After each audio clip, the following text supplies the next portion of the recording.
kwanza kuona General Secretary wangu akiingia hii group. So mimi chenye naweza changia comrades, huyu jamaa mi naona tukimshinda, tena tumemshinda zaidi. Ukiangalia ya leo wamefunga njia zote zenye inamaanisha wametuogopa. Ni lazima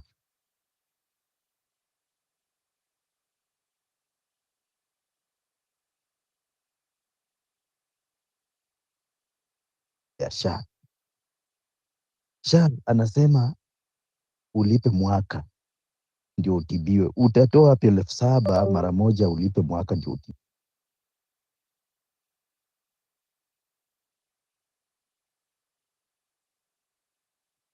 Na after you're breaking, tafadhali. Wanjiru, unasikia nafta? Hapana, simsikia. Ama kesho kutwa ni lazima tujikomboe sisi wenyewe. Nafta, maybe you can drop. I'll still give you the mic. Usijali, drop alafu urudi tena sababu unakatika. Maybe it could be your internet iko na kashida mahali, lakini we also keeping it to automatic. Just drop brother and give you back when you maybe refresh your phone or something. Thank you. Tukiendelea, Luto must go. Hello, hi. Thank you for the opportunity to speak. I wanted to address something that had been talked about before about what happens next or who are we picking next. I just wanted to clarify that anytime someone asks what the plan is, the response is the plan is the Constitution. We just want the rule of law to be followed, and we just want the Constitution to be followed, which is part of the reason we're agitating so much on the streets in the first place. I think questions like that can also serve to be sideshows, including all of the other sideshows that they keep throwing at us, such as, oh, Esther Pasari said this, Sidri Raila is doing what. That's not the focus point. These are sideshows that are intent on distracting our focus and our energy, and we need to focus on getting the comrades free, as Buka said, and changing the system completely, right? And then lastly, I just wanted to add that I know we all have different ways of protest and we all have different ways that we believe in. But there is a lot to be said about the power of the feet on the street, and there's also the power of soft power. We can use the methods that other revolutions before us used, such as boycotting, such as funding people like Defenders KE, who pay bail for people who are arrested and abducted, Medics for Kenya, all of these things like that. Like, we have to do as many forms of protest, including putting on the uniform, as we have been directed at the beginning of this call. All of these small actions lead up to a bigger wave, and I think it's important that we pay attention to as many forms of protest as we can. In terms of protesting for 7 days and the economic effect, that's where another strategy that other revolutions used to use comes in, which is mutual aid, where we need to start being our brother's keeper, which is actually the African way of Ubuntu and socialism and communalism, where if we are saying that we are strategizing for a planned revolution, it's compulsory that we support the people who are also doing all forms of these revolution. And this includes food and mutual aid and whatever people on the street need, whether it's Molotov cocktails, whether it's funding for medical supplies and all things of that nature. Yeah, that's what I wanted to say. Thank you so much for the opportunity to speak, and may our comrades who have fallen today rest in power. Thank you so much, Ruto Mastko. Yeah, to the comrades who with us today, rest in power, and we will still fight this fight for you. Sham Nyambura, Nyambu kwaje? Maybe I ambushed her, but it's okay. I would like to have Dr. Idris. Yes, I can. Foremost, I would like to send my condolences to the families of our fallen heroes. It was such a horrible day. And yes, I am so sorry, because this should not have happened, should never happen. But yes, we are being ruled by an anarchist, and there's nothing much we can do. Now, I've been thinking of something like, I normally do a lot of hashtag of for ICC. I know that so many people don't believe in ICC and for so many reasons, but there's also a fact that this guy was once taken to ICC, and we all know the reason as to why he was never jailed. It's because, I mean, like all the witnesses disappeared. But I have noticed a trend, like the whole of this afternoon, because I was so disgusted and saddened by what was happening on the streets and all the deaths. So I've been like pushing this hashtag the whole afternoon. And every time I push for ICC, I get blocked. I like they always report me. Whenever I push any other hashtag, nothing happens. But whenever I'm pushing for ICC, I get blocked, I get threatened, I get told toka hapo. So in my small mind, I get to think that then it's a scary one. Because why do they only pay attention to when I do for ICC? Will I do any other thing, Ruto must go or anything else? Nobody says anything. But kidogo tu even nikishaanza for ICC, I'll not go for an hour before I get reported. Between 4 o'clock and now, I've been reported 4 times. So I'm kind of like thinking that, well, then this is something that scares them. And because, like the lady who has just spoken, the same thing that she had said, that we have to fight from all fronts. Why don't we then push this hashtag? I also remember that in December, when guys were like pushing for ICC, that's when people like Inaki Kibet were abducted. And then we all stopped because we started to fight for their release. It's just my thinking, but I noticed that on my case, they always attack me when I push for ICC. Yeah, that's all I have to say. Oh wow, I didn't know that was a thing, but I think right now where we are headed. I'm sorry for you being reported, but It's hey, okay. They report me already. I know what to do. I have other accounts. I still go on. They only report me when I push for ICC. So it means that they must be somebody, terrified. yes, and then not only do they report me, but I also get threatened. You know, they start writing to me. Normally nobody really cares. Nobody bothers about me. But nikifanya for ICC, I'm telling you, I start getting inboxes and everything. So I think it's a hashtag that scares them. So if it really scares them, then it must be powerful. And if it's powerful, we need it then. Yeah, that's all. I agree there with Angeshi. I agree with Angeshi. I remember when we started pushing that Fufua ICC, and we were sharing images and videos were coming out on YouTube, TikTok, about the victims of what happened in 2007. Immediately they started abducting leading voices, and we now change, to free, because that's also one of their strategies. They have a list of people they're ready to abduct, who will shift our focus. But right now we are on to them. Guys, the best way to fight disinformation and misinformation is to get ahead of the information. The first few hours of when they start sharing this information, we have to speak the truth, and that's why we have to be very bold. We have to be very quick. We have to amplify our voices. Where this space is occasioned to get the truth from the ground. So if you're on the ground, if you're hearing shooting, I say please request a mic. Wear the uniform. Let's all be in uniform. The uniform is right there on the space bar. We have literally 150 people. We are over 2,000 people. 150 people. There are more Kenyans who want to join. There are more Kenyans who are feeling downhearted. There are many Kenyans who have seen the killings, who have witnessed this brutality life, and they want to join the space, but they can't see the space. How do you become active in this, fighting for the injustices? Fighting the injustices that are being perpetrated in our nation.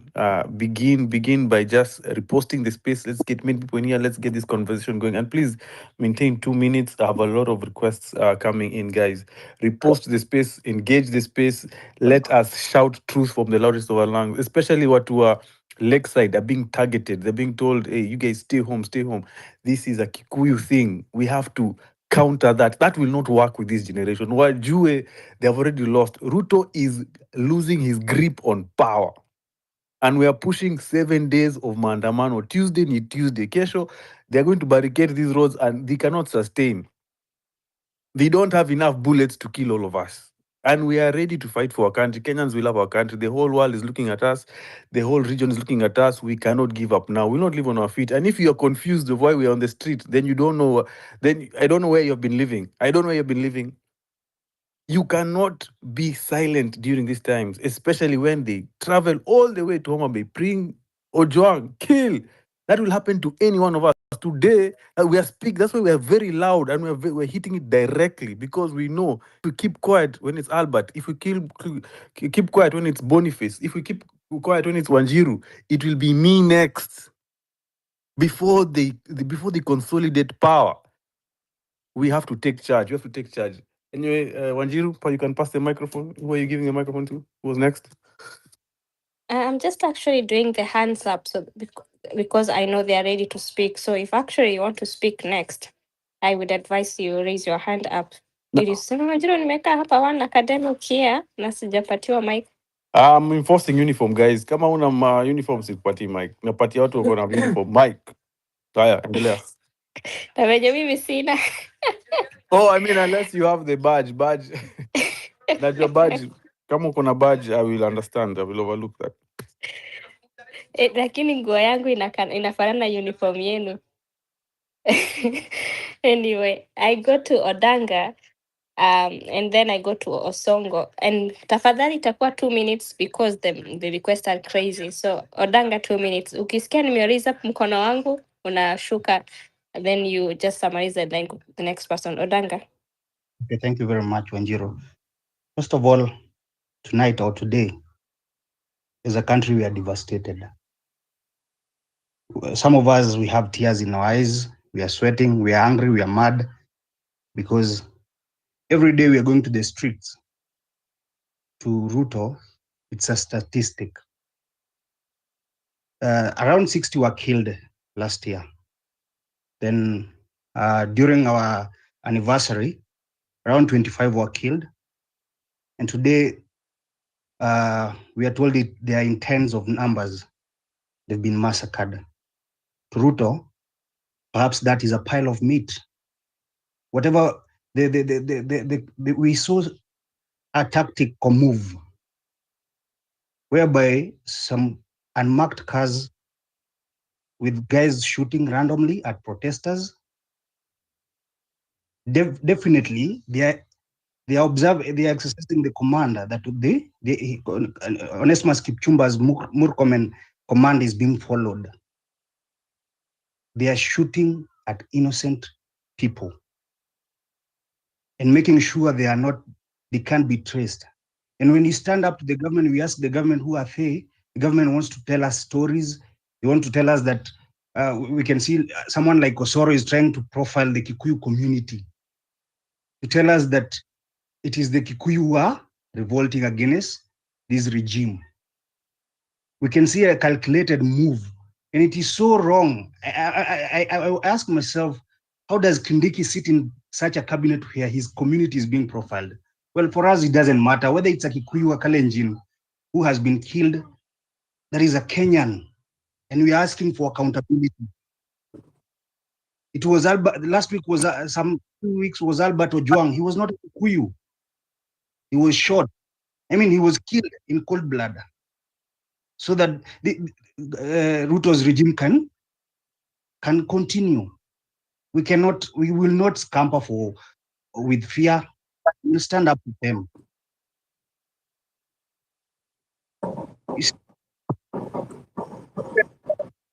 And I want to tell Mr. Ruto that even in Romania there was a dictator by the name Ceausescu. But when people pressed towards them, they put him. They pushed. They demonstrated day and night, and eventually Ceausescu fled with the helicopter. And when the police realized now this is not about the safety of the regime, they dropped them on the road, and they were arrested by the mob. You see, these same police are the ones that will execute Kasongo. I'm telling him, they will execute Kasongo one day. Because, you see, Ceausescu was arrested. He was put on a trumped-up charges. There was no justice handed to him, of course, because the country was begging for his blood. We are telling him justice will catch up with him. Ceausescu was murdered, shot at point blank by the military with his wife, because the regime, the country had to be saved. So they can continue shooting at us. We will stand up to them. In the words of Denzel Washington, in the movie, in a particular movie of Denzel Washington, it says, stand up to injustice. We shall stand up to them. Conflict if they want, but with an open hand. Even the DCI, we know we have some of them in the group. They are listening at us. You can dare us with the guns, but we are fighting for you too. You cannot save the regime from falling. It has lost its commander. Ruto is no longer leading, is no longer governing.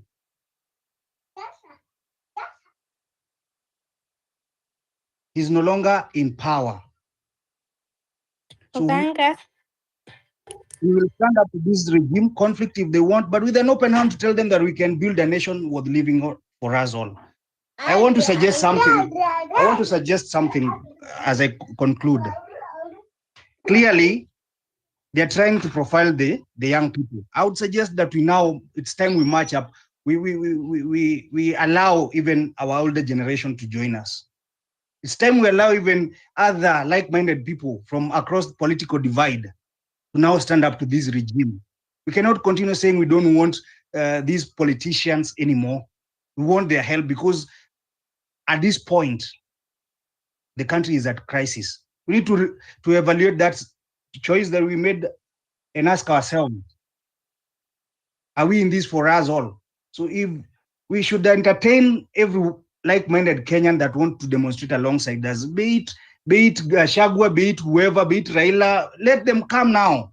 It's time now to put an end to this. We cannot entertain the idea of shooting innocent young men because they're asking for accountability. And Murkomen comes up and says, shoot a number of them, and then we shall secure your release at the court. We need now to reevaluate that idea and see. Let Bonnie allow others. Let us entertain Matiang'i coming and marching alongside us. Let us entertain Gachagua. It doesn't mean that when we fall this regime down, doesn't mean that Gachagua is the next president. Of course, we have our laws. The first agenda is to make sure that this regime doesn't see another day. So we should now entertain that idea so that we can be able to suffocate this regime to the end. Thank you very much. And may the soul of those who died today rest in peace. May they rest in eternal peace. And as they are resting in peace, may they also harass Ruto because of Murkomen for sending the shoot to kill orders. Waumwe na tumbure usiku. And also let's remember Saba Saba, Siku Saba. Osongo, the mic is yours, and then I don't see any hand, and then I go to Kim Com, then Dr. Cock Top. Please, Osongo, dakika mbili so that we can actually give everyone want to speak, so keep 2 minutes, please. Thank you, Anjiro. Thank you, Afrocentric. I don't believe we should allow anyone else, or allow any politician, because first and foremost, if you allow any politician, they are shrewd. If they were really genuine in the first place, they would be there. They wouldn't need to be pushed by anyone to come. They will be there already, giving us backup. Since they are not, because they know they'll not get anything, we should not call anyone. No, everyone has a heart, and they should feel they're supposed to be there because they can see what's happening. Anyway, that's beside the point. What I believe, all these MPs, if they were genuine, any MP, if he was genuine, we would have a bill in parliament right now, impeaching Ruto. And then maybe we would have something to do with that. So what I believe, personally what I believe, we are really massaging a donkey kwa mlima. We are massaging a donkey kwa mlima. We can see someone killed, alafu anavutwa chini kama umbwa. Surely tuna joke. First and foremost, mtuliana hii picha ya Ruto, surely. Ruto akiingia Twitter alafu aone kila mtu ako na hii picha, it gives him a, as in it's a message in itself. Kila mtu hata kama uko na blue band for 1 week unaweza manage joke kuweka tu hii picha. Tukueni serious. Another thing, tuacheni kwenda town, maandamano town. Ni ya nini? Maandamano si ya town. Right now, washatuonesha ni violence. Let's give them peace violence mpaka waamue kuimpeach jamaa. It's very simple. Tupatie peace violence, wachane na Ruto. Tupatie peace violence. Is it okay for us to die but hakuna hata MP moja amekuzwa na shida? Hakuna hata MP moja. We can meet these people in their homes to make vitu zikuwe very hard for them. It's either waende ama tunyoroshane nao. MPs, MCAs, surely no one is speaking. No one is speaking. We voted for them. No one is speaking. It's only them, ni yao tu. Dakika mbili mmoja tu akiweka tu impeachment. Tunaenda tunasimama hapo kama 25th, 2024. Tuone nani atasema yes na nani atasema no. It's very simple. Si tuko hapa tunasifu Babu. Oh, Babu Owino is good. Kwa nini huo Babu hajaweka hata impeachment motion huko? Anyway, thank you. Sina nimekasirika. Hata mimi nimekasirika. That is a very good idea because we have been focusing all our efforts and resources on the executive. Maybe if we put a crisis on the legislature, on parliament, maybe it can, because we have a 3-system government, right? And a bill of motion can be passed in parliament. Thank you for your idea. Thank you. Powerful idea. We need to explain. Afrocentric, sorry, dakika moja. Afrocentric nakwambia MPs wawili wakiona shida, if MP wawili wapigwe, MP wawili tu wapigwe in their homes, MP mmoja akufe ama watatu, it is worth more than watu 60 so far sahi Kenya in 2025. 60 people have died. Is their life more worthy than the normal Kenyan? Hatuko serious surely. Tukute hao MPs, tuachane na president. Tukute hao MPs wafanye ile kitu inafaa. Asante. I did, sometimes back, maybe 2 months ago, I suggested to an MP that I know, and I told her, why would she not do a motion for impeaching Kasongo? You don't want to listen to the response that I got, but even if you see these people are on our side, they are very loyal to their salary. That's the only thing I can say. They are loyal to their salary more than to the Kenyans who actually put them to the task. So, Kim, then I go to Dr. Koktop. Thank you, Afrocentric and Wanjiro, for the opportunity to speak. First is to send my condolences to the family who lost their loved ones. I know it feels so pain when you see a young man or a lady dying at the age of 24, 23 years just because a person hataki kutoka kwa kiti. It's true venye huyo umesema, brother hapo, we have to stand, we have to become one. And whatever we mean here, we mean business. That huyu jamaa hatutamwacha alale, lazima tumtoe. We are going for these MPs and our MCAs. These people wanashinda wakikuja kutuonyesha venye tuko pamoja na wao, but whenever they go to the parliament, they don't speak about that motion. You can imagine today, nimeona Juja, a guy alipigwa risasi, alafu anadragiwa chini kaa umbwa. It's so hurting ati tunaweza kai hapa tujiangalilie kitu kama hiyo kihappen. The other day tuliona a person akishutiwa na police. They like tukiona kila mtu akiona. Ni nini ili happen to that police? Nothing. Tunadanganywa tu ati aliambiwa alipelekwa kotini. Haya mara sijui zilienda zikarudi. Hiyo we are not buying that. Now it's time to wake up. Youths tusilale, and this guy tusimwachilie. Let us make sure that hakuna business itaendelea hii Kenya until this guy atoke kwa kiti. Tusikubali hawa wasi wenye wanalipo kwenda kubomoa shops za watu. Other people are looting into other people's business. And then sisi ndio tunaekelewa hiyo mzigo. And kabisa sisi hata hatuna kitu tunaenda nayo just because tumebeba tu maji na bendera na mask na simu zetu. How can you tell us that tuko na hiyo power ya kwenda kubomoa supermarket? Ani wasi wanakuja na krobas za kung'oa makufuli za watu so that they can steal hiyo mzigo tubebe. Hatukubali hiyo. If we see a person mwenye anaenda hapo na anajoin wale wase kubomoa hiyo duka, utatuambia wewe ni nani? Na nani alikutuma ukuje hapo kuiba duka za watu? Hakuna venye tutatoka kama youths kuenda kupigania our country. Then a person anakuja akiwa amelipwa. No, pia ni Mkenya, ujue mtu ni mjinga. Huyu mtu ni mjinga kwa sababu ni nchi yake anauza na watu wake wamesimama hapo wampiganie nchi. Two, this goes to Murkomen. Ambia hiyo nugu, that idiot, venye amefanya leo, order zake zilifuatwa na hao watu wenye walikufa leo aende eke kwa fridge hawakule. Hakuna time unaweza ambia an innocent person, mtu mwenye amebeba maji na bendera, at because amesimama nje ya police station apigwe risasi. That guy is, can we see the government that we have? People are very empty minded. Hao wase wako kwa serikali ni watu wa chenzi sana.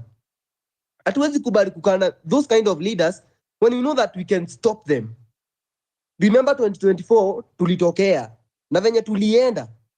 Wase hata our own, those people who vote for, like we woke up very early in the morning to go and vote for those guys, but the moment they entered into that government waliona wamefika. Wase heri tu walipwe that 2 million ama 1 million just to sell their people, alafu their children wako huku, wao wako huku, just because they are living that lavish life. Now they are selling us. So our say tusiwape time, wasilale. Hii maandamano hata ikitaka kwenda hii mwaka yote, twendeni from Monday to Friday, weekend sherehe Monday to Friday, hivyo tusipea watu time, tusikubali walale, because now we have a problem, and this leadership that we have right now inatusumbua sana. So I feel the pain. Kijana ametoka hapa, kijana wa 20 years 21 ameenda ameuawa na huko just because that person is fighting for his right or her rights. How? So that means in Kenya we don't have that what do we call it? Hatuna hiyo mamlaka ya kuexpress our feelings. We don't have it because iko kwa katiba, but hakuna mtu anaifuata, because the moment tunainua mkono unataka kufanya kitu, then wanatuua. Thank you so much. Asante, inaitwa freedom of speech. Saizi hata freedom of movement we witness ikikuwa imefungwa leo. So literally the constitution sahi ni kama tissue paper. Anyway, Dr. Cocktop, the mic is yours. Siku hizi mayuti tunamka na hasira, tunalala na hasira. Serikali itambue kitu. Ruto yeye anafikiria ni kujenga kanisa. Kanisa yenye hata sijui alifikiria nini. Juu hata hiyo land ameenda jengea alipata hapo na ni land ya public. Like meta sielewi jamaa anafikiria ana reverse gear ama unajua kuna vitu zingine mtu mzima anafanya lakini I make sense. Alafu kuna polisi watasingizia eti wanadeal na order. Hakuna order wanapewa. Order unashoot vipi mtu hajajihami, hana hata nelkata, ni bendera chupa ya maji unapiga bullet ya kichwa. Eti ni order from above. Order gani unaangalia tu unashoot to kill? Hakuna yani mali nchi melekea, lakini leo tumeonyesha kuwa sisi tunaweza jipanga na wakaandamana tukivyo. Leo ilikuwa ni step moja kubwa sana, wala leo imeonekana achievement. Ndio wamefunga CBD na biashara zimesimama, yani nchi imekuwa ina stand still. Yani leo kuna ile achievement imetokea, na ikiendelea hivi hata ni hii wiki lazima tutaona matunda ya hii movement tumeanza toka last year. Ni hiyo tu, ila hasira iko sisi ongea zaidi. Asante sana Dr. Cocktop. I would advise ukunywe maji na maziwa kidogo, ndio inanisaidia kutuliza hii hasira. Niko lactose intolerant lakini saizi nimefura tumbo juu ya kunywa maziwa. Anyway, thank you. Tukiendelea, let me give it to Dennis. Yeah, Wanjiru, can you hear me? Yes. Yeah, me personally, I think I'm emotionally and mentally drained because of what happened today. But mimi kitu nauliza, in a country of 50 million people, hakuna mtu anaweza aende huo mtu to, because me I think I'm at a point whereby if I had any supernatural powers, I would go and eliminate that man from State House. Because huyu mtu bwana, this is an animal. This is an animal. I don't know kama umeona hiyo video, a person has been shot, alafu he's being dragged to a police station. I mean, I just saw that, and I think pia kuna video ingine, another woman who is crying because his child has been shot on the head. Straight shot in the head. Alafu you're saying, you people, you're saying we have a country. I'm so angry. I've never been this angry. I'm emotionally drained. I don't know what to say. I don't know what to do. I had a lot to say. But me, kitu ninaomba, guys, please, let the blood that has been shed not be in vain. We are losing a lot of people. I think our protests now need to evolve. We are talking too much. We are talking so much. Sometimes I don't want to join these spaces, but sometimes I find myself joining just to hear whether there is someone who has a different strategy to this, what we're doing. Because now these protests now need to evolve and have some kind of an organization, have strategies and resistance movements. Why I'm saying this is because I still go back to 25th of June. I still don't understand venye watu, thousands of people in Kiambu Road na Thika Road walishindwa kufika town just because of one armored personnel vehicle. Hiyo gari, that's something you needed to have had a Molotov, alafu muirushia, and that guy burns, and that vehicle burns up, and you guys go to State House.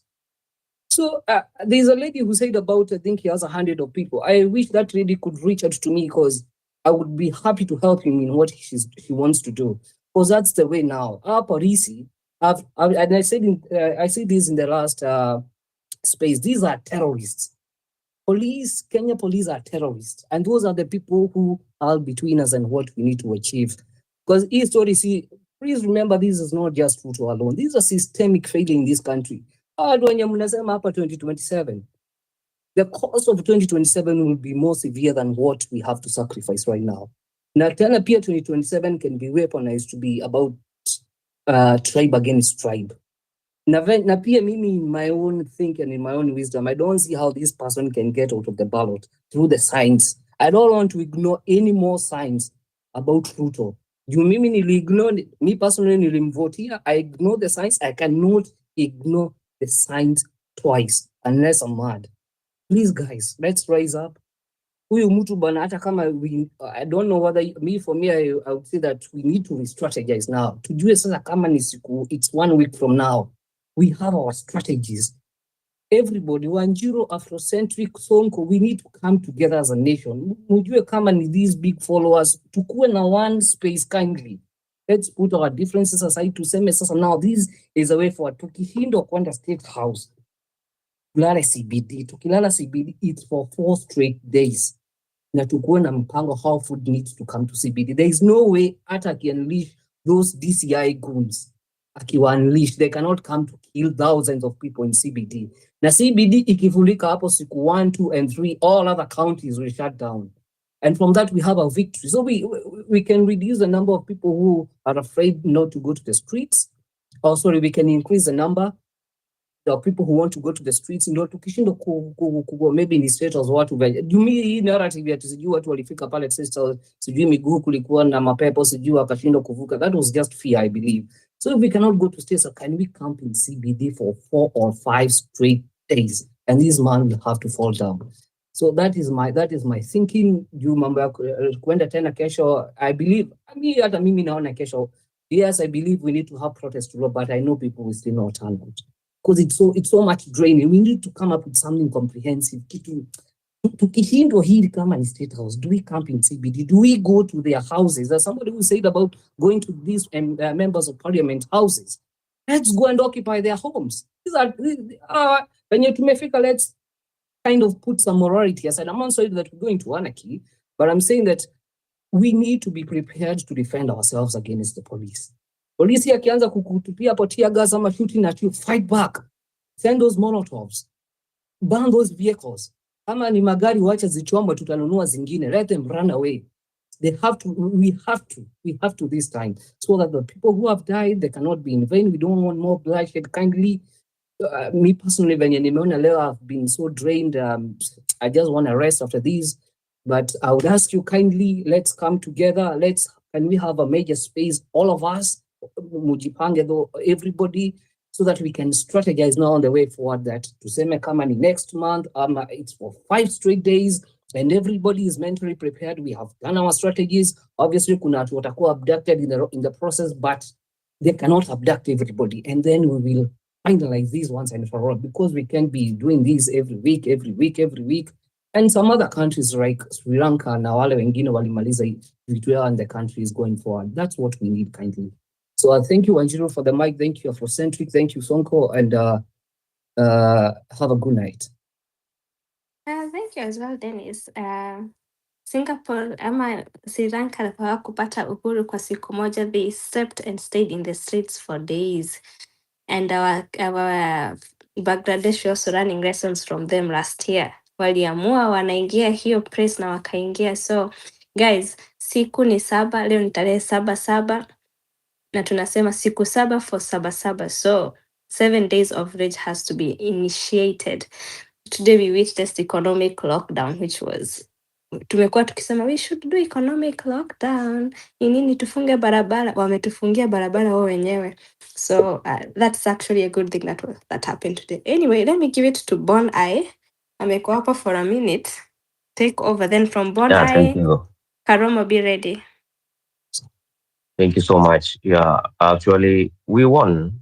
Saba Saba was successful because we sabotaged the economy. And as you can know, the economy of Nairobi, they collect 30 million daily on a daily basis. That is an average of the revenue the Nairobi County collects. And in terms of the whole government, they collect 3 billion in revenue in Nairobi. All the offices are located in Nairobi. So it was something that is good, and we should actually apply more pressure to that, whereby if they showed us what we're supposed to do. So today, Saba Saba and the police are the ones who close these roads. So next time, if they don't close the roads, we are the one who will be closing the roads. And we also have to diversify our ways of how we need to tackle these people. I was suggesting they'll become one day we dedicate a full day where we try and unlock, not even a single vehicle can enter a petrol station or a petrol pump to fuel. So we try and see how the economy, we want to make this economy go down to its knees. And remember, we have also to pressure the business people. For example, if we go for the protests for a whole week, how can someone who is doing business in downtown Nairobi or in Nairobi pay those government or county whatever? So another thing is resistance. We should tell them to resist, and if each and everyone, if there is someone who can resist paying taxes, if there is a way you're doing business, don't hata usiende kuninizwa ati nil returns ama nini, because we know the president mwenye atakuja kuchukua, we will pressure them that we were not okay, we were not working, we were not doing anything, we were not getting any revenue at that particular time. So they have to abolish like what they're doing now. Wamepatia amnesty for the taxes. So we should not worry about that. Kitu itakuja kuwa fixed, but we need to resist and boycott. And I don't know, Afrocentric, are you there? Afro. Ako. So we need to be guided. Like we want to say a particular week, we identify the products that are coming from the oppressors. If it is the markets, we want to identify them so that when we start boycotting these products, these people will feel it. Another thing, there are people who spoke earlier and they talked about we occupying MP's premises and sabotaging what goes around them and their families. That is what we're supposed to do also, because the idea of coming to CBD, it's working, but now they have come up with their ways where they're looking us coming into CBD. Also, a revolution we should not tell them that tomorrow we are coming or this. Each and every day we tell them, they prepare themselves. And my idea actually, I posted on my TL the other time that we should do it the South African way. When Malema had the total shutdown, these people never slept in their houses. They were in the streets as early as 2 a.m. So when the police wakes up at 6 or 5 to barricade the roads, these people are already there. So our problem, one of our problem is these people, they have known our next steps, what we are going to do next. And it is so wrong. For me, I feel so bad because most of my friends, something that it hurts when your best friend, your best friend mmeshaenda naye maandamano anakutumia picha kuonesha the bullet wounds na mwingine tunamzika. It feels in a pain sana because that might be you, that might be me. Next, who knows? A lot of people today wakuja kwa street, but a lot of them wamepata shida. These people, they don't know kama ulikuja kwa street ama ukuja kwa street, wanakupata mahali wamekupata. I cannot imagine a government whereby the police blocks the road, even those vehicles that are for emergency like the ambulances, simply because that is inakuja from one particular area which was Thika Road, and they know maybe hao watu wanataka kuleta divide ya kusema a particular tribe. How can you block emergency vehicles? Please, police, sasa hii ni nini? What type of country are we in? So the best thing, guys, let's resist. And by resisting, hao watu wamekuja kutupata kama Githurai, Ngong, huko ndani. Nairobi wana collect mpaka parking fees kama mali kama Kasarani. Let people not pay for this money. Let people resist. Let people resist. Wale askari ukuja kwa clubs kuokota sijui 200, 100, 500 jioni. Let's make sure tumewafukuza. Let them govern Nairobi CBD na sisi tushikilie huko kwingine. Like they said the other time they wanted to separate Mombasa, wakasema Mombasa si Kenya. Wacha wakae na CBD yao. Na sisi tutakuwa tuna block. Hakuna shughuli itakuwa inafanyika. Economy ya Kenya wacha iende chini, tuone hata hizo pesa zenye wanafikiria watakuwa wanaiba zitatoka wapi. Watakuja kutupigia magoti, else we are winning this game. Msione ati leo tumefanywa hivi, kesho it's another day, we have a different tactics. And again, lastly, watu wangu, wacha tuache kuwa predictable. I can just share a simple thing. Mimi, I had a friend, tulikuwa na yeye, alikuwa ni like partner in crime. Alikuwa my partner in crime tukiwa high school. Tulikuwa tunapatikana na scandals mingi, unakuta tu deputy amekuita without hata uko unajua, kumbe mlikuwa mmesneak. Anaita my friend, alikuwa anaitwa Maina. My friend chenye atasema, mimi nikiitwa exactly chenye alisema ndio mimi nitakuja kusema. We had not planned anything. Why am I saying this?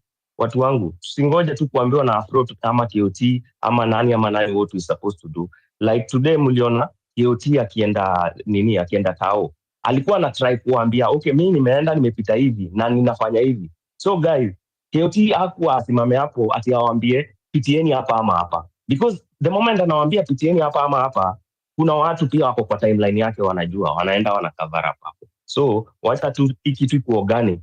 Wewe ujuange Wanjiru anafikiria hivi. Wacha pia mimi nifanye hivi. Tukikutana kesho unasikia ala Wanjiru, kwani ni kama mlikuwa mmeongea na KOT kwa mimi hata sijui, hata mimi sijui. So let it be organic. Na hivyo ndio tutawini game. Lastly sasa, can we have how we can get a chain? Tujilock na hii chain like watu 50-50 na tukae strategic places kama mbele ya parliament. Siku zenye hata hawajui. Hii chain tuilock kabisa. For 4 days na tukuwe na watu wana supply hao watu food na kila kitu, amenities zote, toilet na nini. Na to have those journalists, sisi wenyewe hapo, tuna cover up hiyo kitu live. Like how they do the Guinness Book of World Records. Kwa hizi nini zote, kwa embassy zote, every places kuna watu 50, hii chain tuilock kabisa. Watu wakae hapo, ikuwe ni kama ni hunger strike. Hawaharibu chochote na hawaendi kwa street na nini, they are just sitting down. Hii chain before uitoe, unless uichomele, hizo lock tutakuwa tumeweka nazo, hizo lock ni sisi tutakuwa na hizo key na tutakuwa tu tuna roam mali hapo. That is the best Kwa hiyo nini yote mbele ya Nairobi City County kwa parliament, kwa embassy zote, Harambee House, kila mahali watu wameketi tu chini hapo kwa parliament. Wacha hao parliamentaries wakuwa wanakuja kwa parliament, wakikuja wakiwapita hapo, kama watakuwa pia wanatoa za macho za cabbage watoe wakiingia hapo, but 5 good days ama 1 week anga strike, hata wacha tuende tukibadilishana in shifts, and I'm ready. Mimi ni mmoja wao, ninajitolea. Yeah, thanks. Asante sana. Tafadhali madugu na madada, let's keep it 2 minutes tafadhali. Niko na request za kupewa say, so let's keep it 2 minutes tafadhali nawaomba, so that everybody can actually speak. Na wale Nimechoka kujibu DM za Wanjiru nipe mic, Wanjiru nipe mic, Wanjiru nipe mic, so tafadhali. Afro. yeah, wale wana request mic, please sustain the mic request kwa sababu we can only give out mics mtu akimaliza kuongea alafu ana drop alafu tunakupatia mic yake. Sasa naona kuna watu nataka kupatia mic lakini nikitafuta wapi request sioni request, washa drop. So please bear with us, be patient with us. Please take 2 minutes so we can iterate quickly through the microphones and get all the good ideas. Kumbuka kesho ni maandamano, so the space won't extend too much into the night. Tuko streets, and we are standing in solidarity, and also our condolences to all the families that have lost comrades and the comrades that have paid the highest price. We are one in spirit. Na uniform ni hii moja, Kasongo must go. To eject Kasongo, please tafadhali weka uniform. Na by the mic ni ya watu wamevaa. I'm giving you the algorithm of speaking on this space. Ukiwa na uniform, mic inakukujia very very fast. Very very fast. Aya Wanjiru. Asante sana. So vaeni uniform. Uniform ni hiyo ya Kasongo must go. But we don't have ladies in the space. So Karomo, you will excuse me. I'd given you the mic before, but it's been a minute since I had the ladies' voice. So the two ladies with no suti are going to speak to us. Then we go to the gents. So Hannah Dirito, then we go to Sharifa, and then Karomo. Hannah. Thank you. Thank you very much. Mi niliona kila squad imetoka, sijui, I don't know where they were coming from, but I saw the killer squad coming out and walitumia Thika Road to go to different places. So I'm like, okay, where are they going, these people?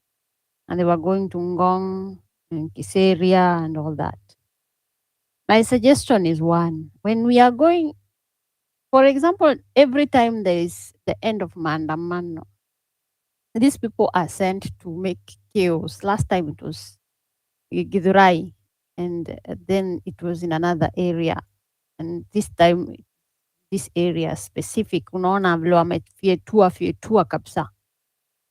And there is only one road away. So what we do is, unajua nails, mzungu anakuwaga na so many interesting machinery, of which we do not need very big. Ni mbao tu, all we need ni mbao na nails.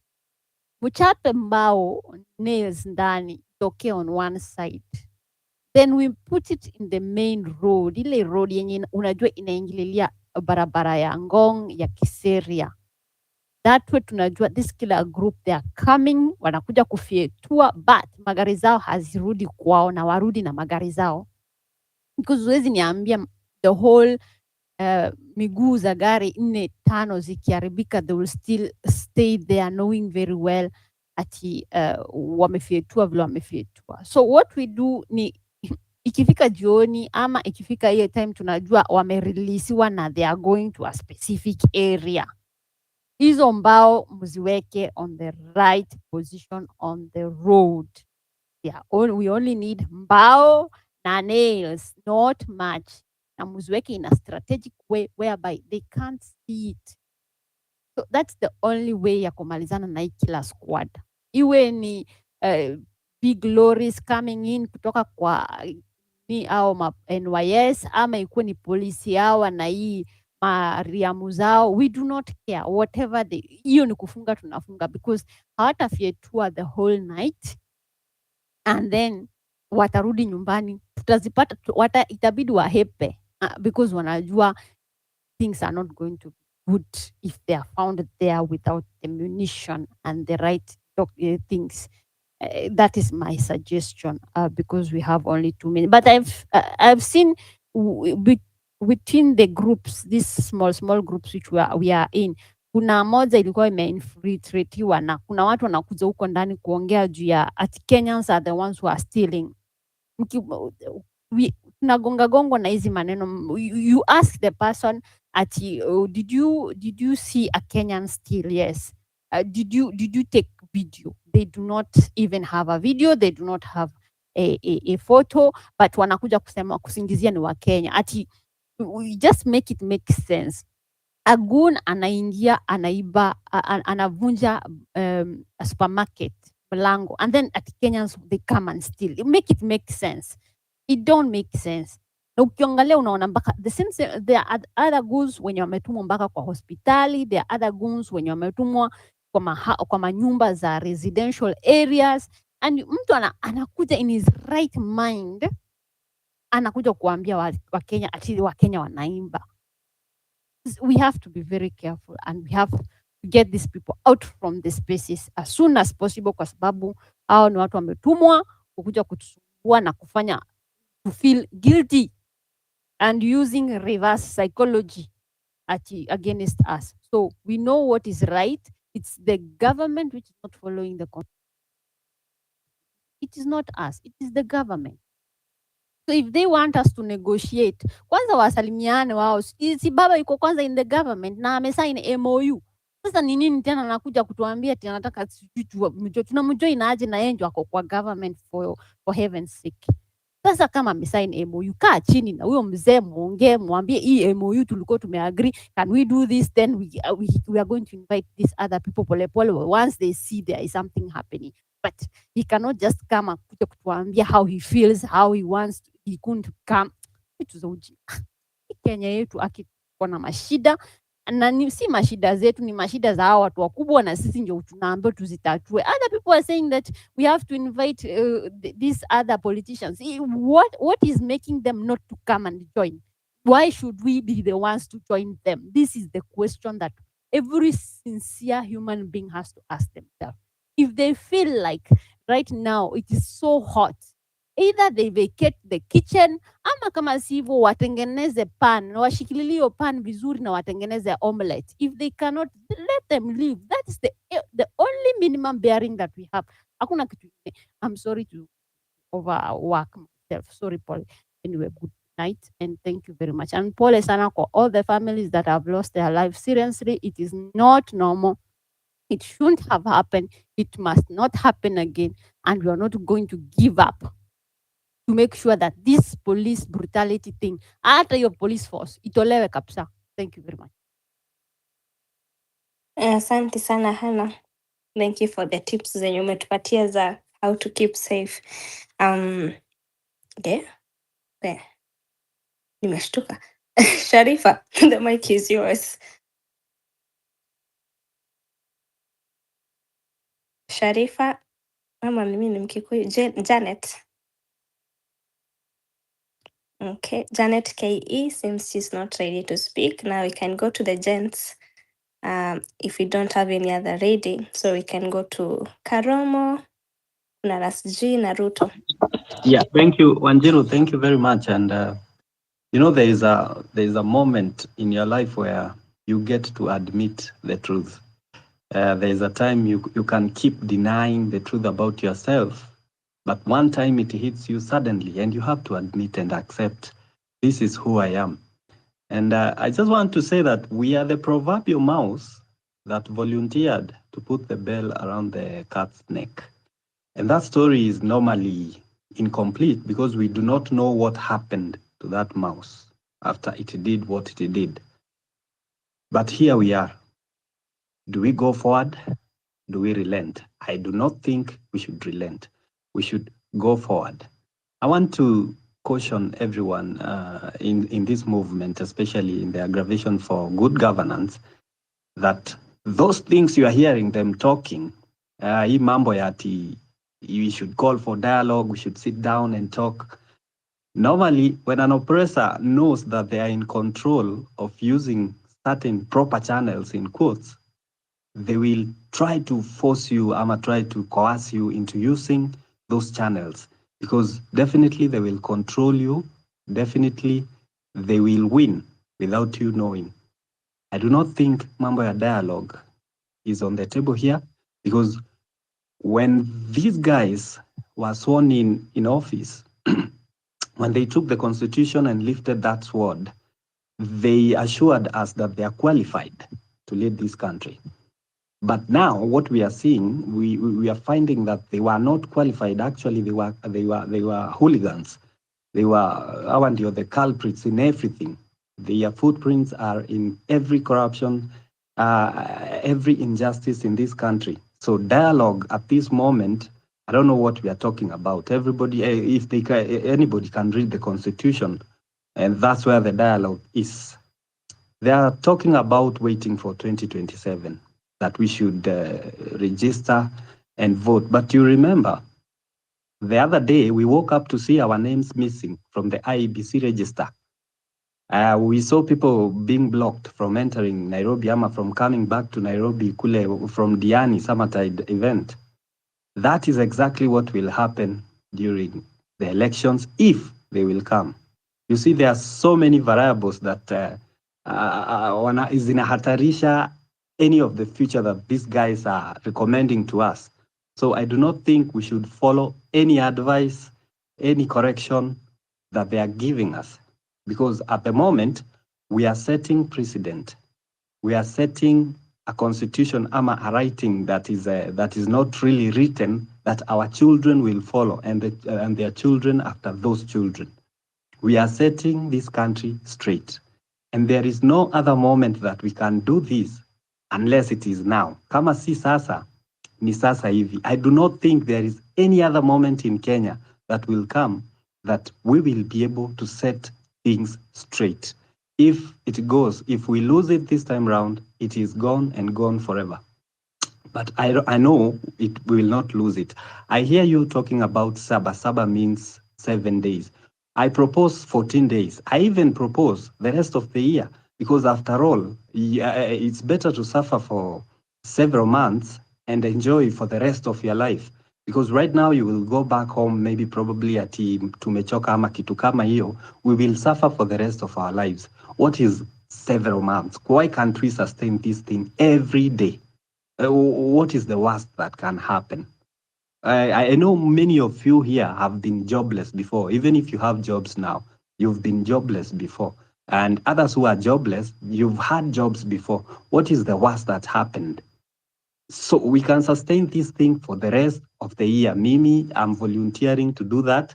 And I think that is the right thing we should do. So my recommendation, my perspective on the way forward is we know there is no love in war. We know people are suffering. We have suffered ourselves. Kuna watu hand to mouth. Kuna mambo mingi inafanyika. There are businesses, watu wako na stock zimeharibiwa na mambo kama hiyo. But there is no love in war. So all these Kenyans, if they have been sleeping during this movement, I think it is time for them to wake up. Home sahi ni kusumbua. We are not supposed to relent on maandamano ama hata tuende break. Hakuna half time marai. Wacha kila mtu asumbuliwe. Mungu tu asaidie wale ambao wako chini sana. But we can't stop. There is no love in war. Wacha kila mtu asumbuliwe, the elite, the posh, the politicians, mpaka siku moja wenyewe waanze kutupigania sasa wenyewe. Waanze kuambia sasa serikali, you guys have to go. Because everybody, every day ni shida. Form sahi ni kusumbua na njia zote. Kama ni hizo chains, kama ni hiyo kwenda kusimama pale parliament, tukae chini, kama ni hunger strike, anything, any weapon can be used now. Sasa the ground is open. And I just want to address, as I learned, there was a lady who was a bit, alikuwa na doubt mambo ya kukosa maybe a structure ama a direction when we are going to maandamano.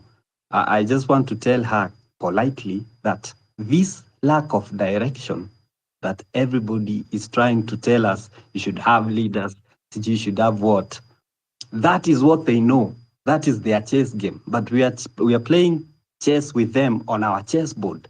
We do not have to transfer ourselves twende kwa ile strategies zenye wanajua. Those are old tactics. Hizo ndizo tactics zilitumika 1990s and uko nyuma. But suddenly, without us knowing, we have come up with a strategy that cannot be cracked. We are unpredictable. Hatujulikani itaenda lini, hatujulikani tunataka nini. Actually, that is the best part. There are government bloggers who are coming up with a certain narrative that watu wana protest hata ijulikani ni nini. Sasa ni good governance ama ni sha ama ni nini. Yani simseme ni nini. Hatusemi bwana, this is everything. We are protesting against everything. Because mukitu point up penye munataka, that is something, you have strategies to quell that na kumaliza hii movement. My friend, we are protesting against everything. Kila kitu. So let us sustain na msikufe moyo. Let us do this. This is the only right time that we can ever do this. Thank you. Thank you, Wanjiru. Thank you, Sonko. Thank you, Afrocentric. Asante sana Karomo. That's G. Are you ready for Saba Saba? I've always been ready. Confirm kwanza kama unasikia, ndio kama mic itasumbua sana. You can hear me? Nani, you got uko na scratches kiasi sijui, lakini saizi uko sawa. Okay. Let me do something. Na uko sawa sahi. Sahi niko sawa. I think it was my headphones. And thank you so much, Afrocentric. Thank you, my fellow comrade KOT and Wanjiru. Mine is a message of encouragement. I can only tell the country that we are almost there. We are almost there. We are almost there. Let us not get discouraged. Any kind of message that comes up on these platforms, these are the only platforms they have not able to crack. If at all there was anybody who feels that this government has done the right thing, so far since we started contacting these forums on these platforms, only 1.2% wameshaijaribu kujitokeza hapa kuja kutuambia uzuri wa William Ruto. But so far, this is the only platforms they have not been able. And I'm appealing to everybody, if they will make the efforts to come and preach us the message of disunity, the message of hopelessness, the message of kutuambia tunauliwa, we need to go back. No. We long time decided we are going to die. In fact, some of us have already, we saw Gen Z making eulogies, preparing themselves. So you are dealing with a generation that has already decided that if you're not going to fix the governance issue in the country, then they would rather die fighting for their country. Tonight, I want to speak on two people, Anjiro, and allow me. First of all, I want to speak to the political class in this country.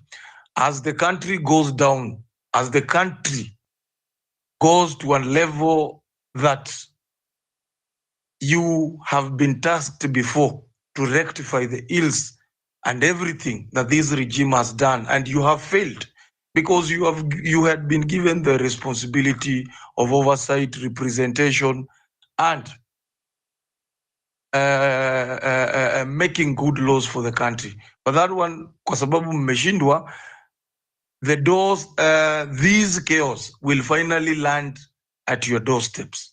I'm saying this because, Wanjiru, if we don't take this fight to the doorsteps of this political class, then wataendelea kutubeba kiufala. The likes of Pasaris, the likes of others, all those individuals, we are asking, and we are not even asking, the next course of action should be occupy their homes. That one we are saying black and white. Hapo tukielekea hapo, I think they will start listening. The next course should be there. The second people that I'm supposed to talk tonight is the small boys the regime has recruited and given Subarus. Some of them are here. Some of them have been tasked to come to platforms identify individuals.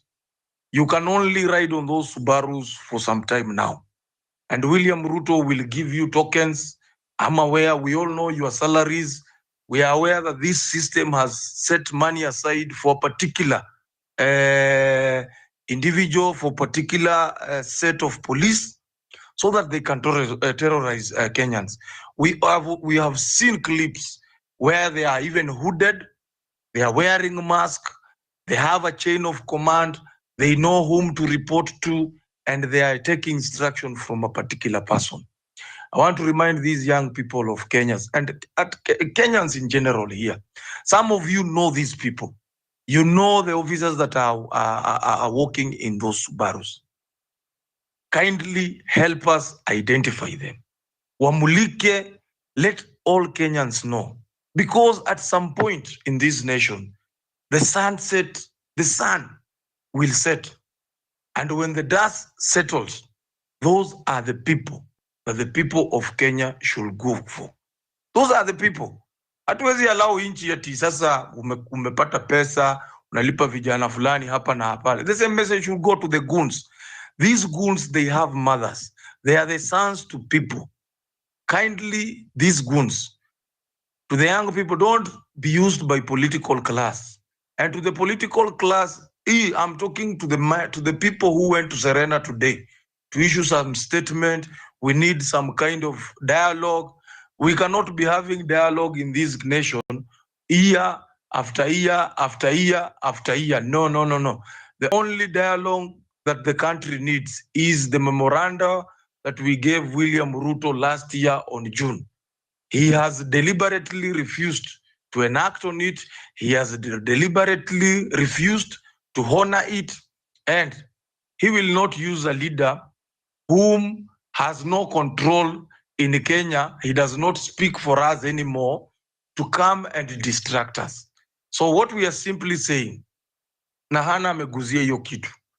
To these boys, Subaru boys, let me concentrate there. Hawa ndio watu wakati tunaendelea na haya maandamano, we should make an agenda. An agenda should be on those people now. They have killed, they will continue killing, but I'm appealing. A good example can be set. Hannah, thank you for giving that strategy, and I can guarantee you that strategy will be implemented at some point. Hayo magari wanatembea nayo, those weapons that are walking, I strongly believe as Kenyans, we cannot just sit because it is evident watakukujia hata kwa nyumba ukikaa. We will have to go radical. We will have to implement. If we cannot get arsenals, then God help us, we will use whatever we have. But at least in the next journey or in the next maandamano, we know we have said it is 7 days. An example has to come from those people. They have done enough damage in Gong today. They have killed. Today they did not have any opportunity to arrest. What they were simply, it was to send a message of fear. Na walikuwa naua. We will have a strategy. I can guarantee you, Afro and Wanjiru. And the next strategy that we'll have, let me not talk. Thank you.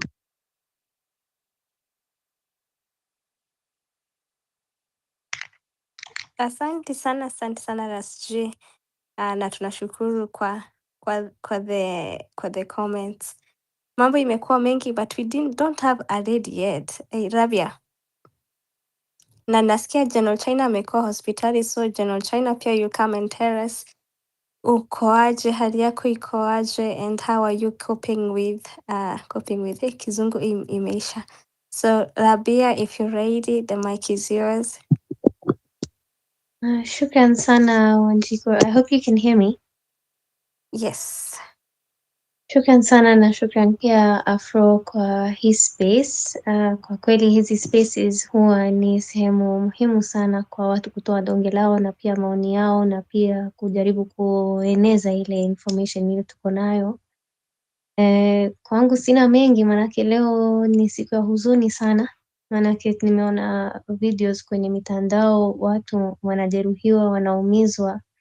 Kisha nimeona pia statement ya kwamba kuna watu zaidi ya 500 washashikwa, wantiwa ndani, kuna baadhi ya watu pia wamepata kupoteza uhai, kupoteza maisha yao.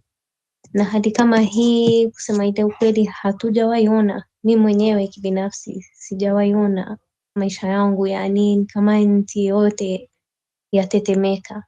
So ni jambo la huzuni kwangu mimi, lakini napata pia kujipa moyo, manake nikiona watu bado wanazidi kutokezea, wanazidi yani kuongea kuhusu haya maovu, kuhusu mambo yenye si mazuri kwenye nchi, ni jambo la heri. Manake tukiwa tunanyamazishwa, naona hapo hatuna huru ya kuongea. It's not really such a good thing. Jana pia kuna habari niliona about the Kenya Human Rights Commission, akina mama wakiwa wanajiandaa kuongea kwenye media, na walipata pia kufikishwa au kusalimiwa na magoons, na hiyo issue imenitisha kiasi, manake as an environmental rights defender, I mean a network, na baadhi yetu huwa pia twapata vitisho, twapata pia yani kutingishwa hapa na pale, na Kenya Human Rights Commission ndio kipaumbele ya kutetea haki yetu kama binadamu, haki za kibinadamu, haki za wanyonge wenye labda huna ile nguvu, huna zile contacts ya kujisaidia nazo.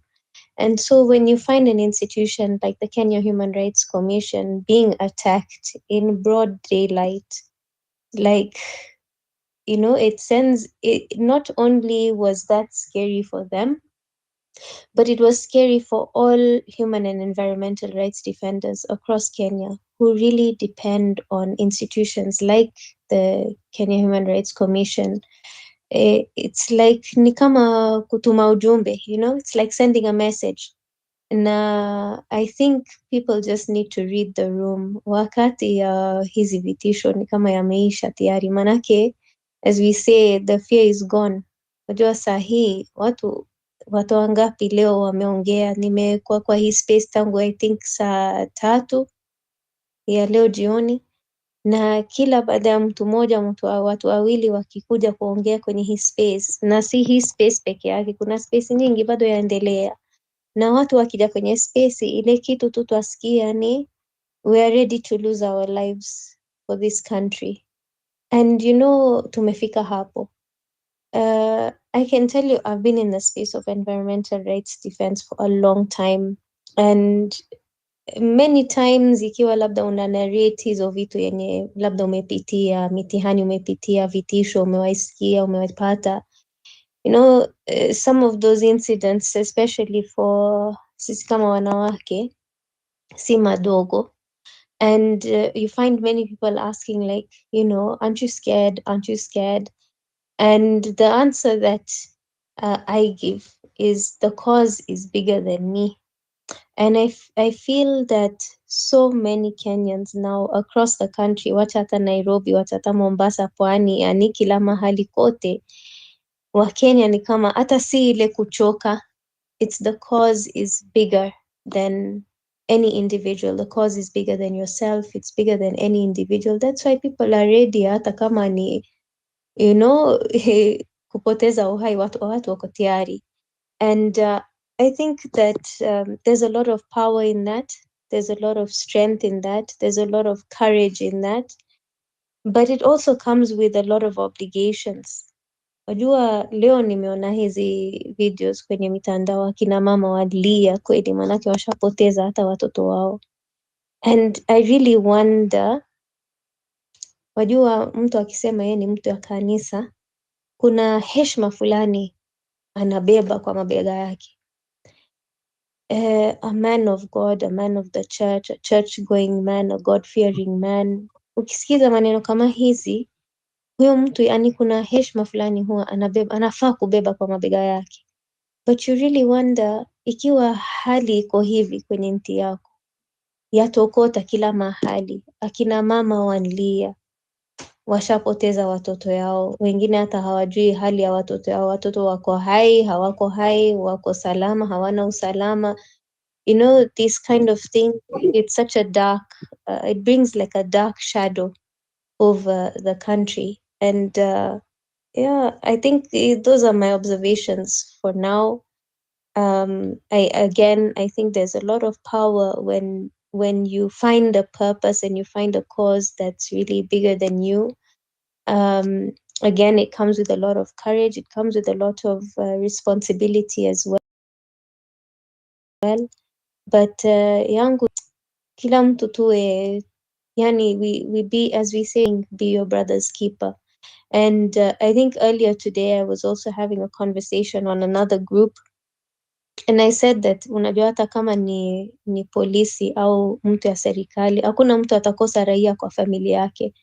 You know, there's this mentality, it's like a separation mentality of an us and them, like kuna raia na kuna polisi, but hata yule polisi kwa familia yake si imejaa raia, na hata raia kuna labda mtu kwa familia yake ni polisi. And I think that we need to find this nexus and bring some kind of unity, because again, the cause is bigger than all of us. Kenya ni yetu sisi sote. Ikiwa inatokota hivi, si jambo yenye inaleta furaha kwa mtu yoyote. I think there's not a single person who is happy today. No one is happy. Iwe ni nani au nani. No one is happy today. It's not a happy day. But maybe Tuesday ni Tuesday au vipi. So yangu ni hayo. Nimeshukuru kwa hii muda, na as always I'm really so grateful to Afrocentric for hosting these critical spaces where people can safely share their views and their observations, na tuzidi tu kuwa pamoja. Asante. Asante sana Rabia, tunashukuru. Kiswahili imeenda shule na Kiswahili kitukuzwe. Thank you so much for your contribution. I guess nitatoka halafu ukuja kidogo, so if you're ready. But Ruto, twaje? Ruto, where are the abductees? The mic is yours. Okay, thank you Wanjiru and kila mtu mwenye ameongea before. Sina a lot, I don't have a lot to say. I just have one thing. You guys, we can't continue living like this, and hatuwezi kuwa ati kila siku we have every day that a protest is anticipated, and or even if it doesn't happen, tunangojea tu tunapata watu wamekufa, we find, and we just continue on the next day like it's business as usual. We just do spaces like this as a routine, but kila kitu tu inarudi back to normal. We can't continue like that. So I'm here with tangible solutions.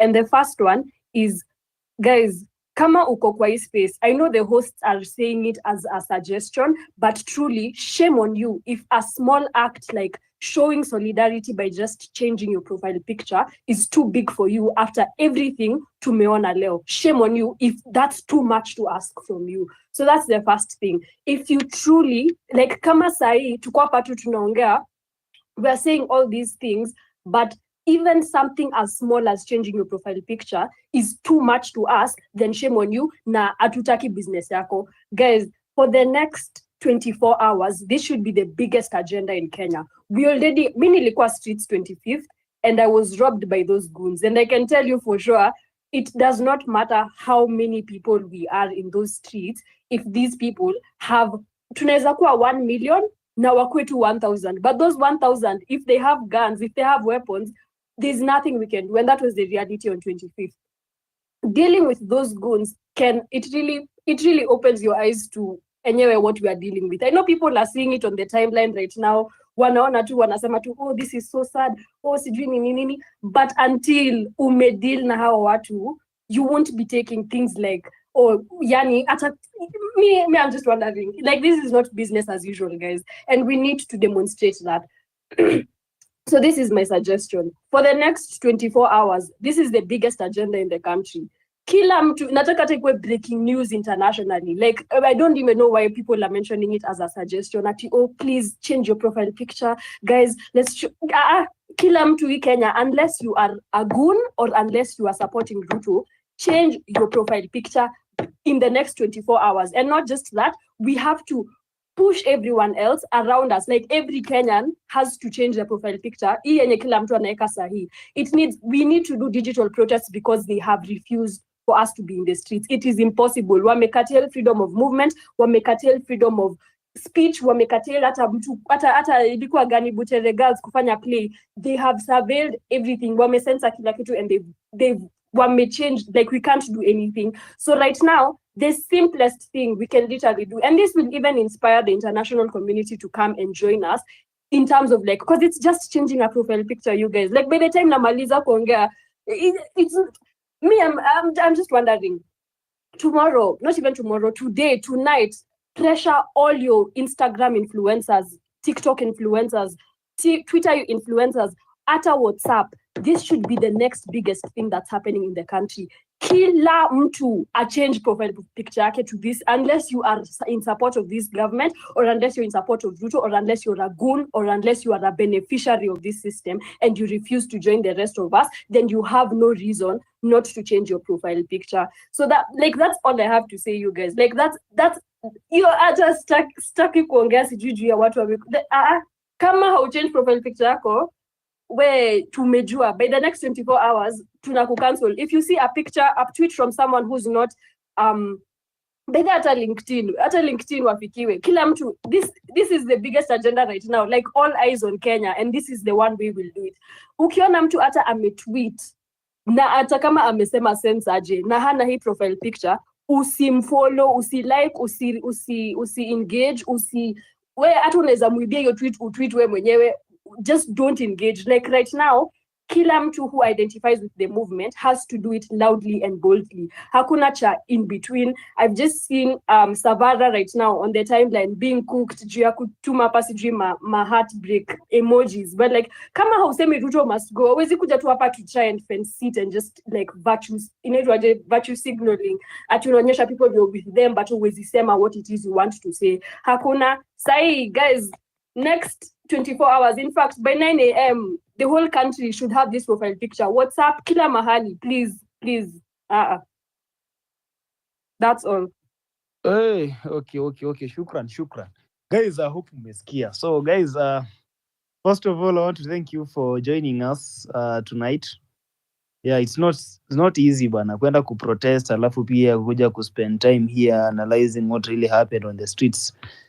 And so kama hauja retweet space, sasa acha mimi niwaambie continue retweeting, because when you retweet the algorithm ina peak and then people will be joining.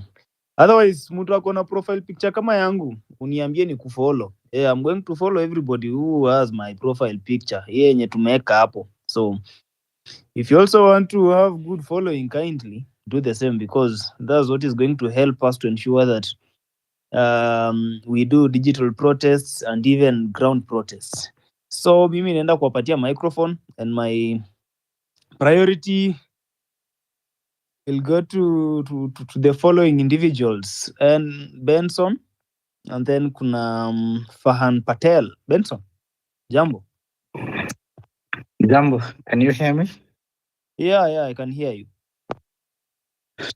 Okay, for me, I think I will just take 2 minutes. And first of all, I think I will use this analogy. When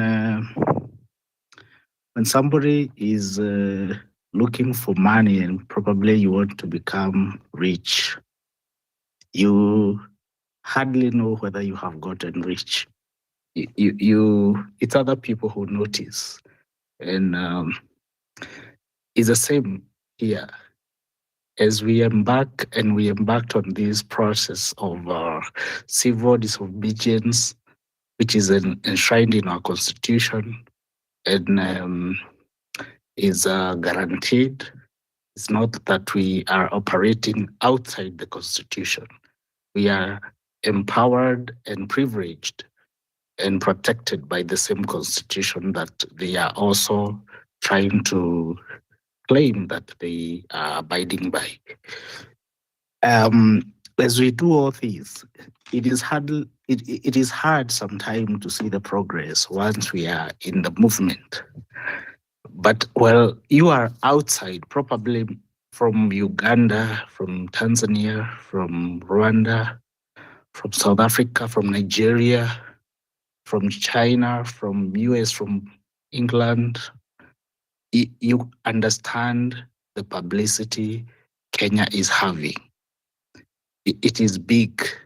Like today, CNN was airing, MSBC was doing it. And I want to encourage all of us by saying we are achieving a lot. We may not believe it. And I'm using that analogy that when you are looking for money and you want to be wealthy and rich, hardly would you know that you have become rich. It's other people that notice. And I will tell you, what we have done in Kenya will be written in the books of history. It will be studied. It is being studied as we speak. Nigeria is a big country. It's a big democracy, but they cannot do a third, even an eighth of what we have done. South Africa have tried it. Even America, right now, they are in arms and they are on the street. They cannot do what we have done.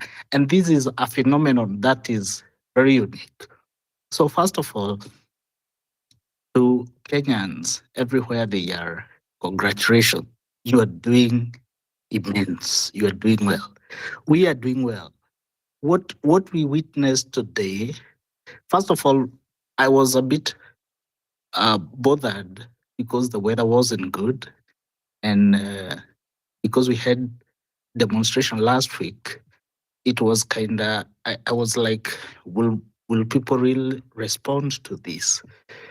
But I can tell you, the government has seen something they have never dreamt that was coming, because they blocked Nairobi city, and by the effect was they put the demonstration to the satellite towns, and if that is going to be the strategy, the demonstration in the towns in Kitengela, in Kiambu, in Kawa, in all those satellite towns are going even to be bigger than what they are trying to prevent in the city. Lastly, I want to say this. I have studied this government and I have looked at what they have been doing. And one of the things that I have seen is that they are frightened right now. I am sure there is even some unconfirmed intelligence from people that there are people who are even convincing government to the president to resign. And I agree there could be that kind of effort. But there is one shield, one human shield that is remaining between us, because the police, as bad as they are, there are voices amongst them which have come out and clearly indicating dissenting voices. That is commendable and that is very encouraging. There is one more human shield that is remaining to this government. And Ruto knows that this human shield I'm using is the one that is going to keep me up to 2027 and probably give me another term. And that this human shield is the member of parliaments. They are acting. They may not know, but Mr. Ruto has positioned them between us and between the people and him. And these are their surrogates. And when he finally goes, because he will go, we will have a chapter to deal with his enablers. We will have a chapter to deal with these rogue policemen, with these goons. We saw him going around Nairobi with goons before the goons right now the goons have become part of his central government. And so these members of parliament who are clearly supporting him, even when he is on the wrong, they need to receive our message. And our our enshrined right in the Constitution to demonstrate and to show civil disobedience must be cascaded to them. And that is what to say. If 2, 3, 4, 10 members of parliament come face to face with civil disobedience in the doors of their homes, in their offices, the human shield between us and the person who is destroying this country is going to wear. And they are the same people that are going to rush to that parliament and impeach him before we find them. And they are counting days, and they know if we don't deal with them in 2027 or 2026, whenever we are going to have the elections, they are going to decamp from him, and then they are going to sing our song, and so we are going to elect Wind them. up. You have a lot of speakers. Just wind up. So thank you so much. Let me wind up by saying, guys, let's not look at what we haven't done. Let everybody be encouraged. Let everybody know that we are doing extremely well. We have done this. It has never been done. Since the time of COVID, we have never had the city empty. Today we had it empty, and we are doing well. Thank you. Okay, thank you. Thank you so much, Benson. I had queued a guy here. I don't know where he is, but since I can't see him, let me give it to Dosh and then to Sanyamari because I can see their hands up. Just 2 minutes, guys. Tuko na request nyingi sana, over 100. Okay, good evening, everyone. Can you hear me? Yes, we can hear you. Okay. Okay. Today was a Sunday. Yes, you can you hear me? Can you hear me? Are you able to hear me? Yes, we can hear you. Oh, okay. So I was saying, I'll try and make it as brief as I can.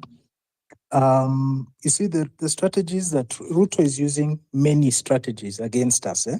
He has about 6.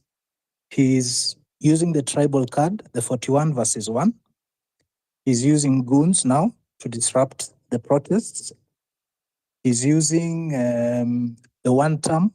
Believe it or not, he's using one term to his advantage because he wants to delay everything. We don't know what he has planned for 2027. So one term is being pushed by Ruto himself, even by they're saying the so-called Gen Z leaders, university leaders are calling for national dialogue as well to discuss the issues. That is a waste of time. These are the strategies that Ruto is using. He's using many. How many strategies do we have? We're using one, and that one is going to the streets and Maandamano. I think we need to add one more, and I'm happy that there's a previous speaker who mentioned it. This one of the MPs. I've also posted something on the comments. Maybe you can just have a look at it. We need to apply pressure to these MPs. We can get these people to impeach this president on our behalf. We don't even have to go to the streets. If we use that strategy properly, we can get these guys to marshal their numbers and go up there and actually impeach him on our behalf. We cannot rely on going to the streets every other day. We need to go. We need to voice our concerns. We still need to go to the streets, but we need to go. We also need to use the MPs to impeach this man. I think it's doable, and it's a very practical approach. We're not telling them to cook any charges. I mean, the guy has violated the Constitution. We're actually following the Constitution. Article 145 is clear. Gross violation of the Constitution, gross misconduct. They are like, how many counts? 30, 40 counts of gross violation of the Constitution. So what we'd be doing is just making these guys go there, wapeane motion, what to vote. Someone had already said that. I'm just seconding what he's saying. I'm just putting more pressure on that. I think we really need to take that seriously. We have signs that this works. Last year, how many MPs apologized after June 25th? There were text messages. They stood in Parliament. They stood in Senate. Aaron Cheriot stood in Senate and apologized for 10 minutes. He didn't apologize because he cared. He apologized because of the calls he was receiving. His wife, his kids. We need to go back there. Radical. Tuwapigie simu, especially, and you guys, you have to do me a favor. I want the person to raise that motion to be Esther Passaris. It has to be Esther Passaris. She has to be the one to raise the motion to impeach Ruto. And they will vote. Watu wa huyu jamaa, ikishafika Senate, we follow up with the senators. Hata wao wapitishe. That's my contribution. I'll just tell everyone who has lost someone, Lenny, this fight, we're not giving up. We have to keep going. And change your profile picture, tafadhali. Okay, that's it for me. Okay, thanks so much, Dosh. Tunashukuru sana. Huyo Passaris, by the other day I told you guys that who Passaris, she has a lot of villagism in her head in such a way that nowadays she doesn't reason, honestly. Anyway, tutaona tu venye tutamtafuta. She needs to serve as an example. Amicus, we have 2 minutes.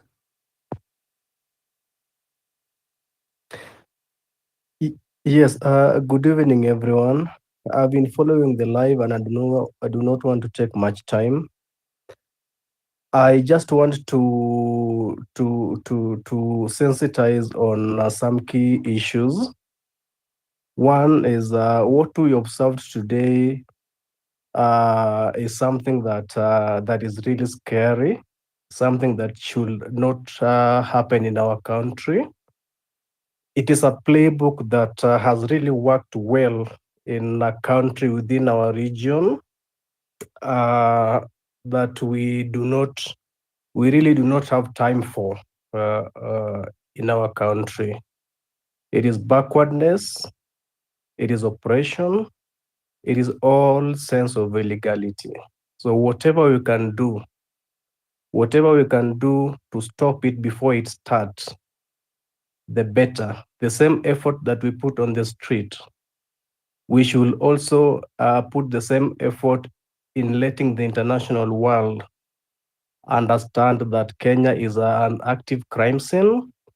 Whatever is happening around is illegal, and they should really keep keen observation to what is happening here. And also, we should also let them understand that any support channeled to Kenya does not help Kenyans. Whatever the donors channel towards supporting the real population in Kenya do not help Kenyans.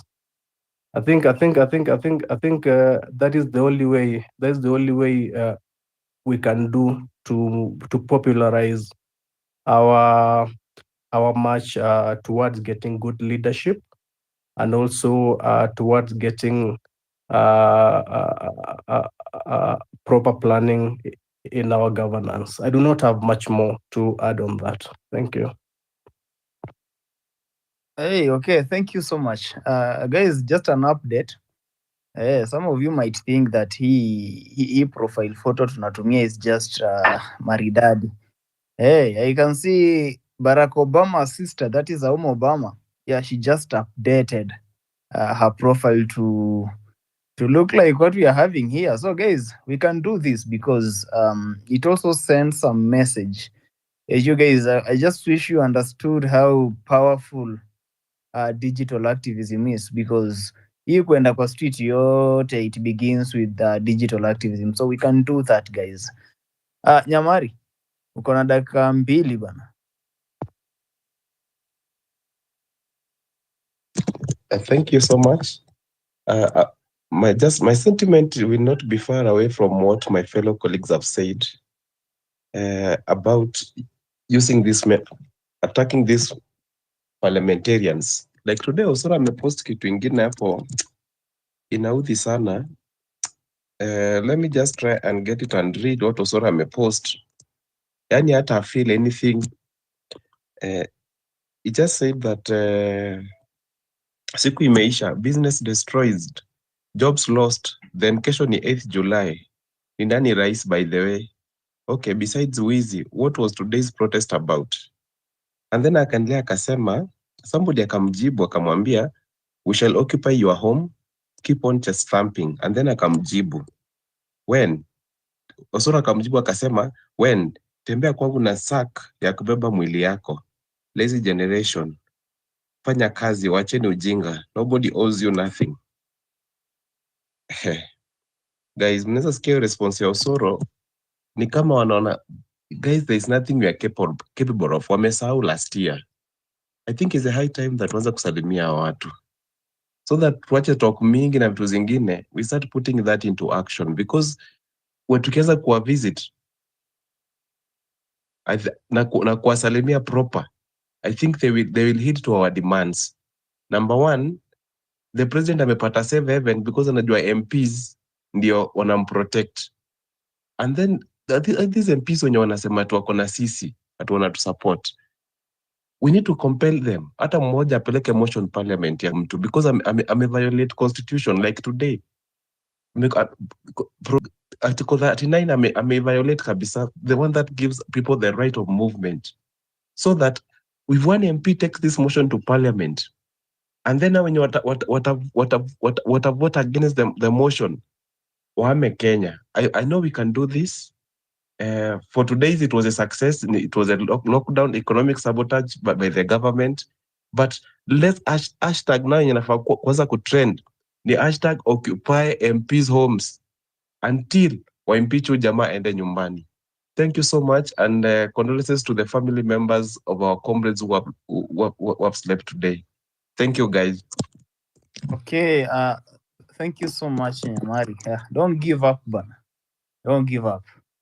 Can we have Shiko and then can we have Shiko, then Murimi, and then we can have Ben in that order, 2 minutes each. Shiko?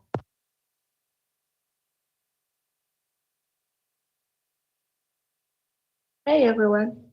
Unanisikia? Yes, nakusikia. Okay, asante. Leo mimi nimepigwa matia gas na kila kitu, but I wanted to say history was one of my favorite subjects in shule. But mwalimu wangu haku to warn that come 2025 ni sisi tutakuwa Mau tukifight for what we want, what is right for us. I mean, everybody who goes to the street, hata kama unafanya maandamano online, I want you to know that we are the heartbeat of this nation awakening. I mean, since July 2024, we have stood strong in the face of fear, oppression, na unimaginable loss. Yani courage yetu, yani tuna march for the justice, demanding accountability and fighting for a better Kenya. I mean, that's so heroic.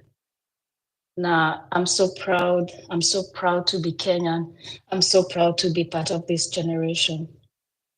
They have tried to silence us with the bullets, but our voice could grow louder. They have tried to break our spirit with the violence, yenye wanatutumaniana, but our unity, it'll grow stronger. Each life yenye tume lose, I want to say it's not in vain.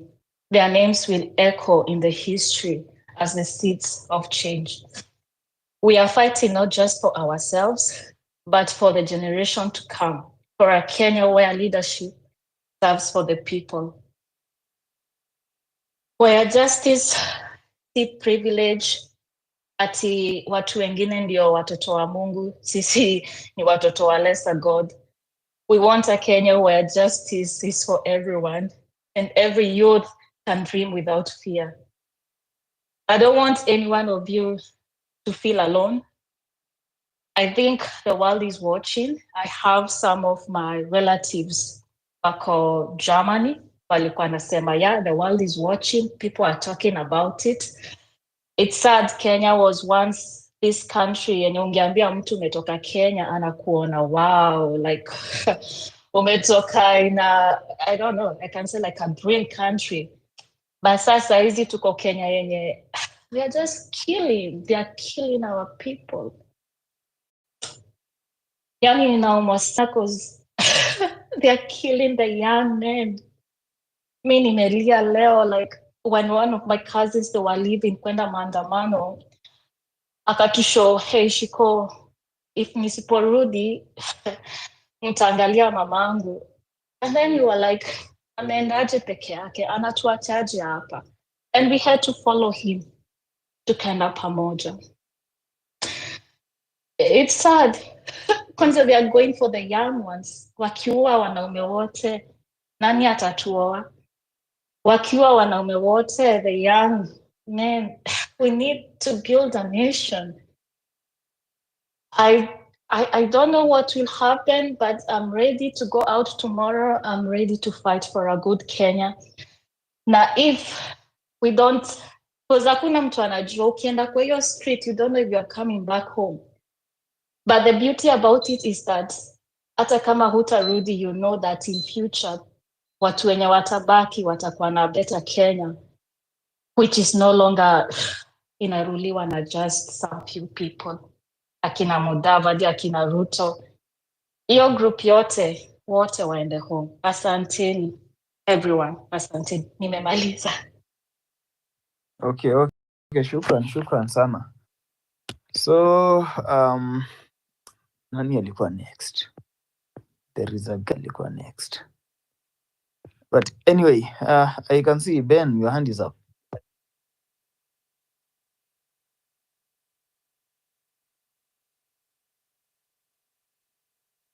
Hey Ben, yuko unanisikia? Ben kama bado ana Okay, Patel.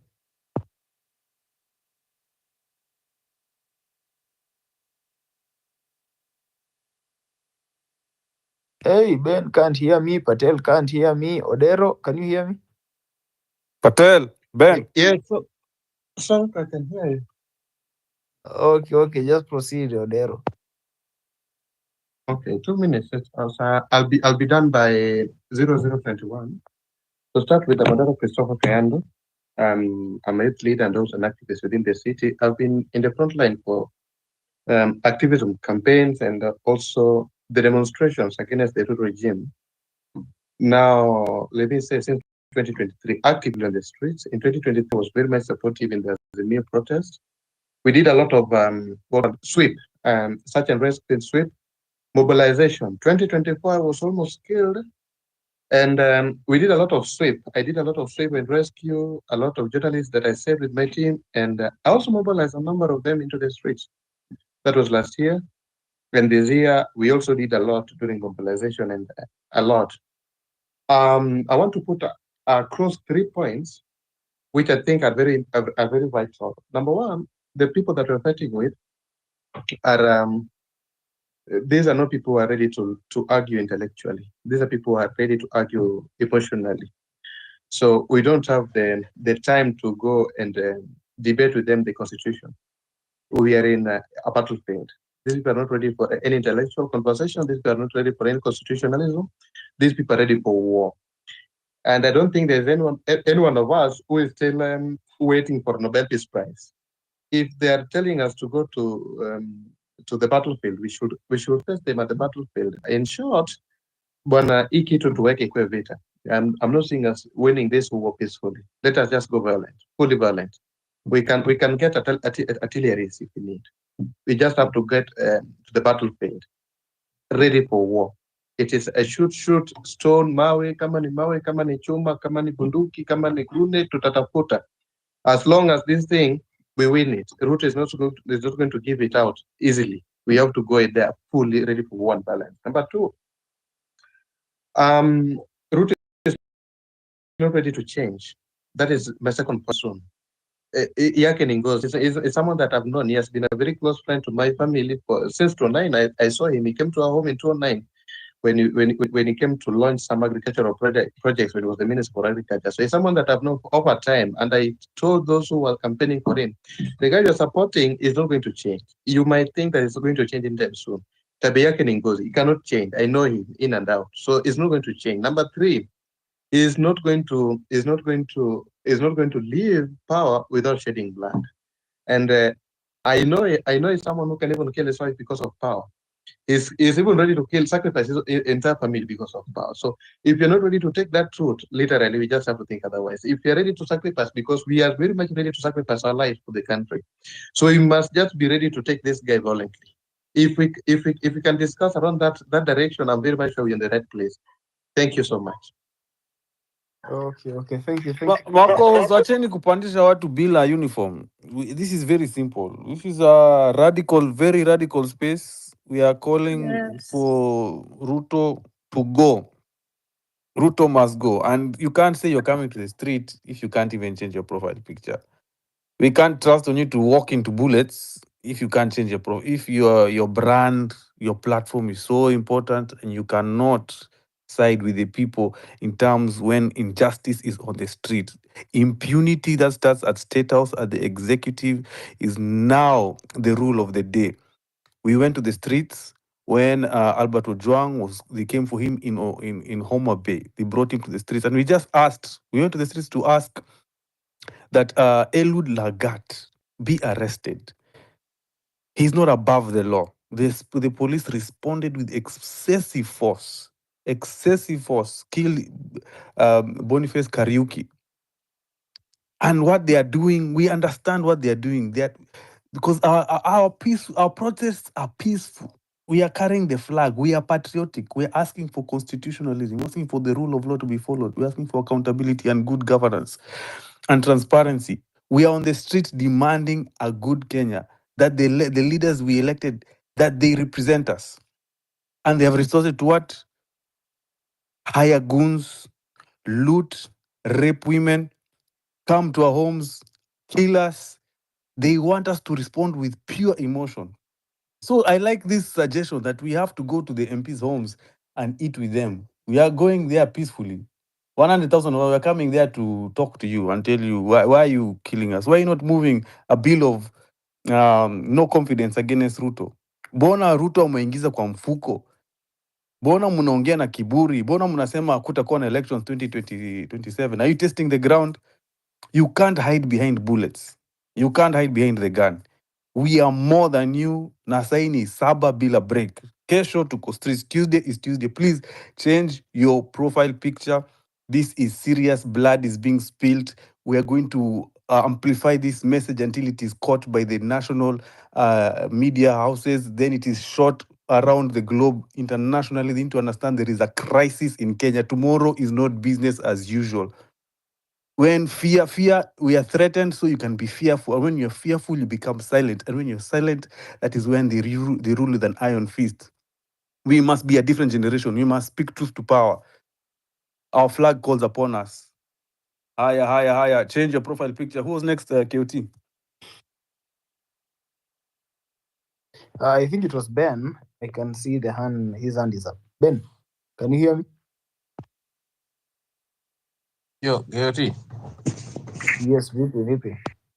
Fiti. So I hope you can hear me. Yep, loud and clear, bana. 2 minutes.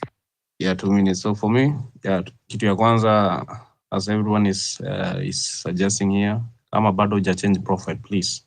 Let's change the profile. You at least kuwe na mume mmoja jue nani tuko nao, nani hatuna. So guys, for me, today it was vividly clear that this is not a peaceful thing. Leo I was able to walk some of the roadblocks zenye ziko zimewekwa. Ya kwanza pale Doni na hapo Allsops, na I saw those guys were really serious. Zile bunduki mebeba ni kama Al-Shabaab mwanzeo ati wanakuja hapo bana. I was so shocked kujua ni just peaceful Kenyans mtu mwenye ako na flag peke yake na maji ndio amegojewa na bunduki kama hizo. So guys, this is not as usual.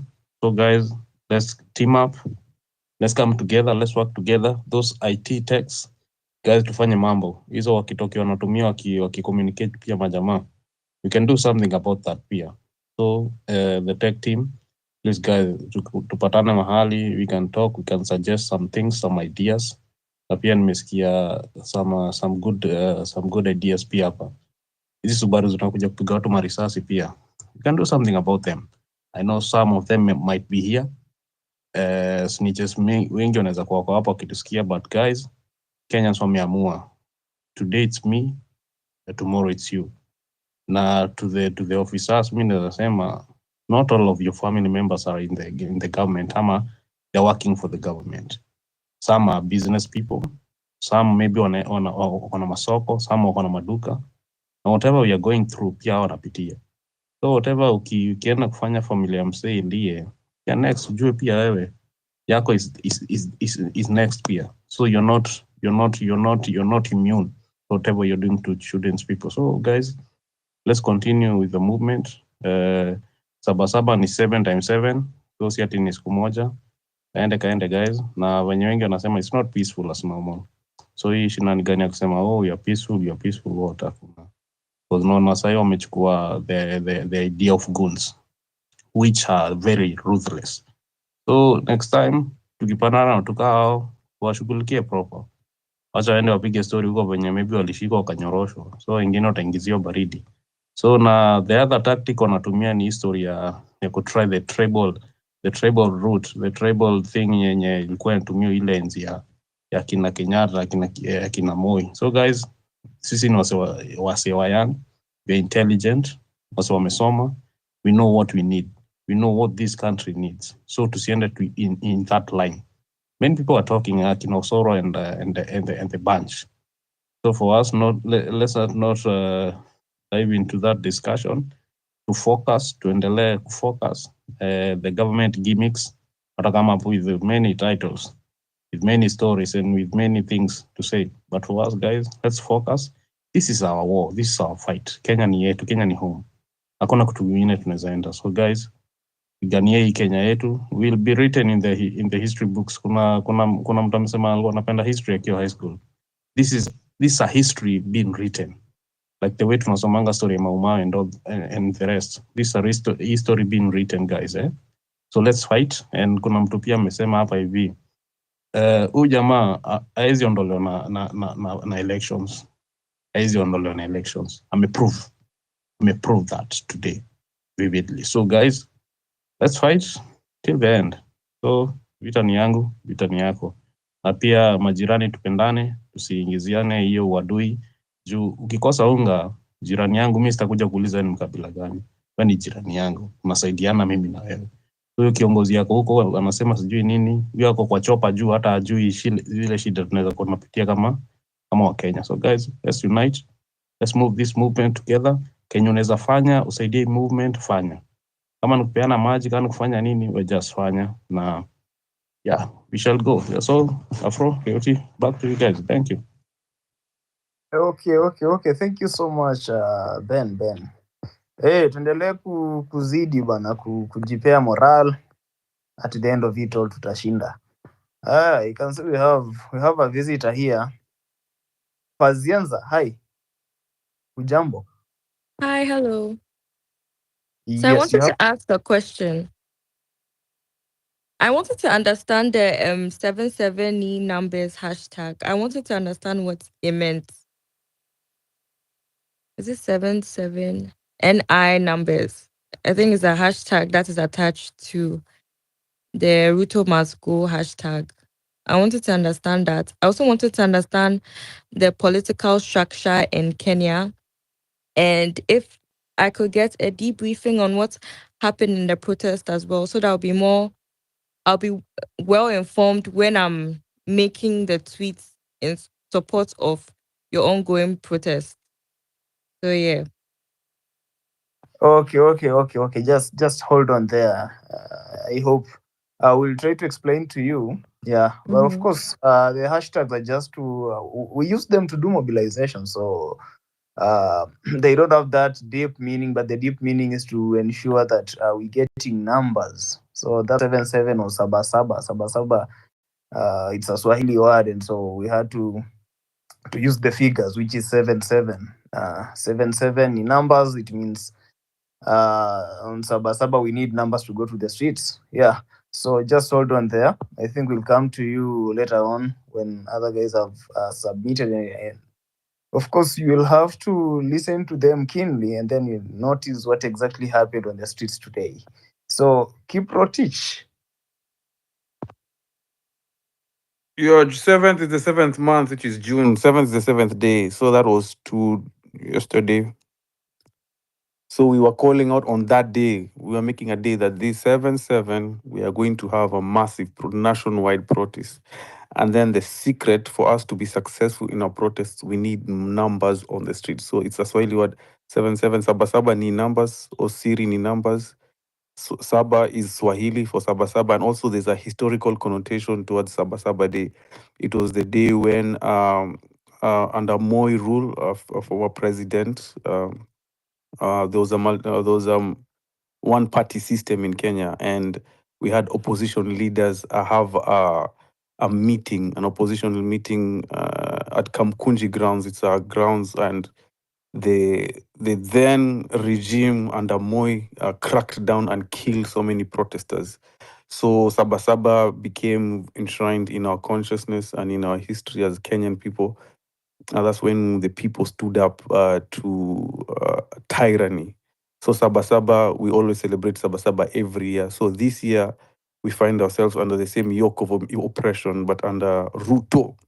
So you were saying on 7/7, Saba Saba, we are taking to the streets again to fight the tyranny that is bringing us back, which is regressing our democratic rules. So Saba Saba, the secret is numbers. We need numbers on the streets because the government has guns, they have bullets, and we can only overpower them when we are many of us on the streets. They can't kill all of us. They cannot kill all of us, although they have cracked down. They have given new Subarus and new Kalashnikovs, AK-47s to the police. They have like a militia, and they're going from estate to estate, and they're killing people. They're killing people and hiding bodies. So we are pushing that hashtag to share videos, to share pictures, so we can share with the international community. So these leaders, one day they will face justice. They can. Power is transient. They think they're trying to transform Kenya into they want to be like dictators. There's a dictatorship that they want to bring over the country, but we are saying no. So please help us with the hashtags. Thank you for joining the conversation. We know a victory in East Africa will also translate to a victory in West Africa. Thank you so much. Thank you as well. Okay. So Kiprotich, I think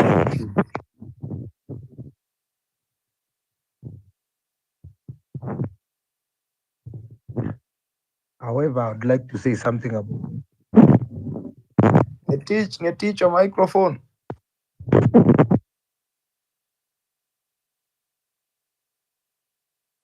Just drop, then come back. You can just refresh your account, and then you request nitakupatia microphone. Don't worry.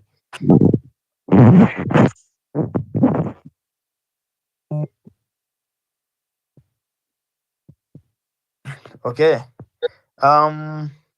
Bwana, mjanisaidia kuteremsha watu waliongea kitambo jamani. Just sing the same guys. Ombeta. Yes. Hello team, mnanipata? Yes, tunakupata. Sasa hello, mnanipata? Yes, just proceed. Okay, sasa kwa maandamano ya leo wazee, watu wengi wameaga, na tukiendelea kusema tu ikuwe peaceful itakuwa. Mimi kwangu, kwa pande yangu ningesema tukiupae wamempi kwanza. Silvana Sosoro, umeona Kenya ametweet wakiwa na Moses Kuria, tusiwangoje, wacha tuwakute, sababu Mi nimeenda kutoka leo nikarudishwa, sikuenda CBD, but huku home wameua watu, so si peaceful anymore. Nikimalizia, watu wavae suti za simple as that. Asanteni sana. Shukran. I hope kila mtu anasikia. We put on our armor. So let's have this guy called Doom. Bernard. Yes. Mnanisikia? Yeah, tunakusikia. Okay. Mimi nataka kuongelea some 4 issues zenye nimeona. One, today has been a very bad day. Really bad, eh? Tumepoteza wasee wengi sana. And based on my observation, I don't think Ruto is ready to go, not even through the elections. Huyu jamaa ameamua kukuamilia na tusipo act fast, huyu jamaa hakuna mali tutampeleka to 2027. So we need to work out venye tutamtoa before even hiyo 2027. One, unakumbuka 2017, there is a time he was saying he slapped Uhuru just because Uhuru was ready to relinquish power after hiyo verdict ya nini. So if this guy was fighting that hard na alikuwa DP, now what about when he's the president? So that is one issue. Then the other thing concerning the Subaru guys, kuna dem alisema tu waweke msumari, and I think that's a good idea. In addition, nilikuwa nafikiria pia, because hawa majamaa hakuna mali huwa waingii, wanaweza fika places kama Embakasi, see those machums ambazo zinakuaga side ni manyumba ndefu, and you see people even taking cameras from above. Instead ya kuchukua camera, just look for a stone and drop it. Those guys, ukiwaangushia niko sure hawatataka, na hata wakipanda juu watakuja kutafuta nani. After all, nyumba iko na wasee wengi, they cannot arrest an entire building. The other thing ni kuhusu history ya Haiti, because you see whatever is happening in Haiti is no different from what is happening in Kenya, because I think even Kenya it's even worse because it's government driven. Unapata the Subaru boys are acting like real gangsters. They are killing mercilessly. They don't even have any need of humanity. I just saw a picture of somebody, a video of someone being pulled like a stray dog. Venye mbwa inagongagwa na gari kwa barabara inavutwa ikitupwa kando. I cried for the first time as a man. Ukiona mwanaume akilia, just looking for it was hard, it was bad. But I don't think there is anyone in this government who is ready to see and see the justice happening for these people. I don't think there is anyone who will even push to see these guys get justice, because they are all in it. And you see, one thing we need to do is to eradicate all these politicians, because tukisema who should join us because he's fighting the same war with us, that's bullshit. Because in one way, wataingia hapo, and then even if we get power afterwards, they will start fighting among each other, and we'll go back to where we were. We will start the same wars, tribal wars, because that is what they feed on. So I would suggest, hata huyu jamaa watu wanashinda wakiongelea story ya Matiang'i, that guy is backed by the World Bank, and we know the foreign powers are all behind these people, and they are the reason as to why we are where we are. No matter what we do, as long as the person we get next into power is powered by the World Banks and those international financial institutions, be sure we still end up the same place we are today. Because their interest is not to see the progress of the people. Their interest is to ensure that a country is enslaved in poverty and will forever belongs to borrow from them. That's all they want. And if I think Matiang'i just came from being a World Bank worker or something, or I don't know, MMF or something. But what I know is they are backing him.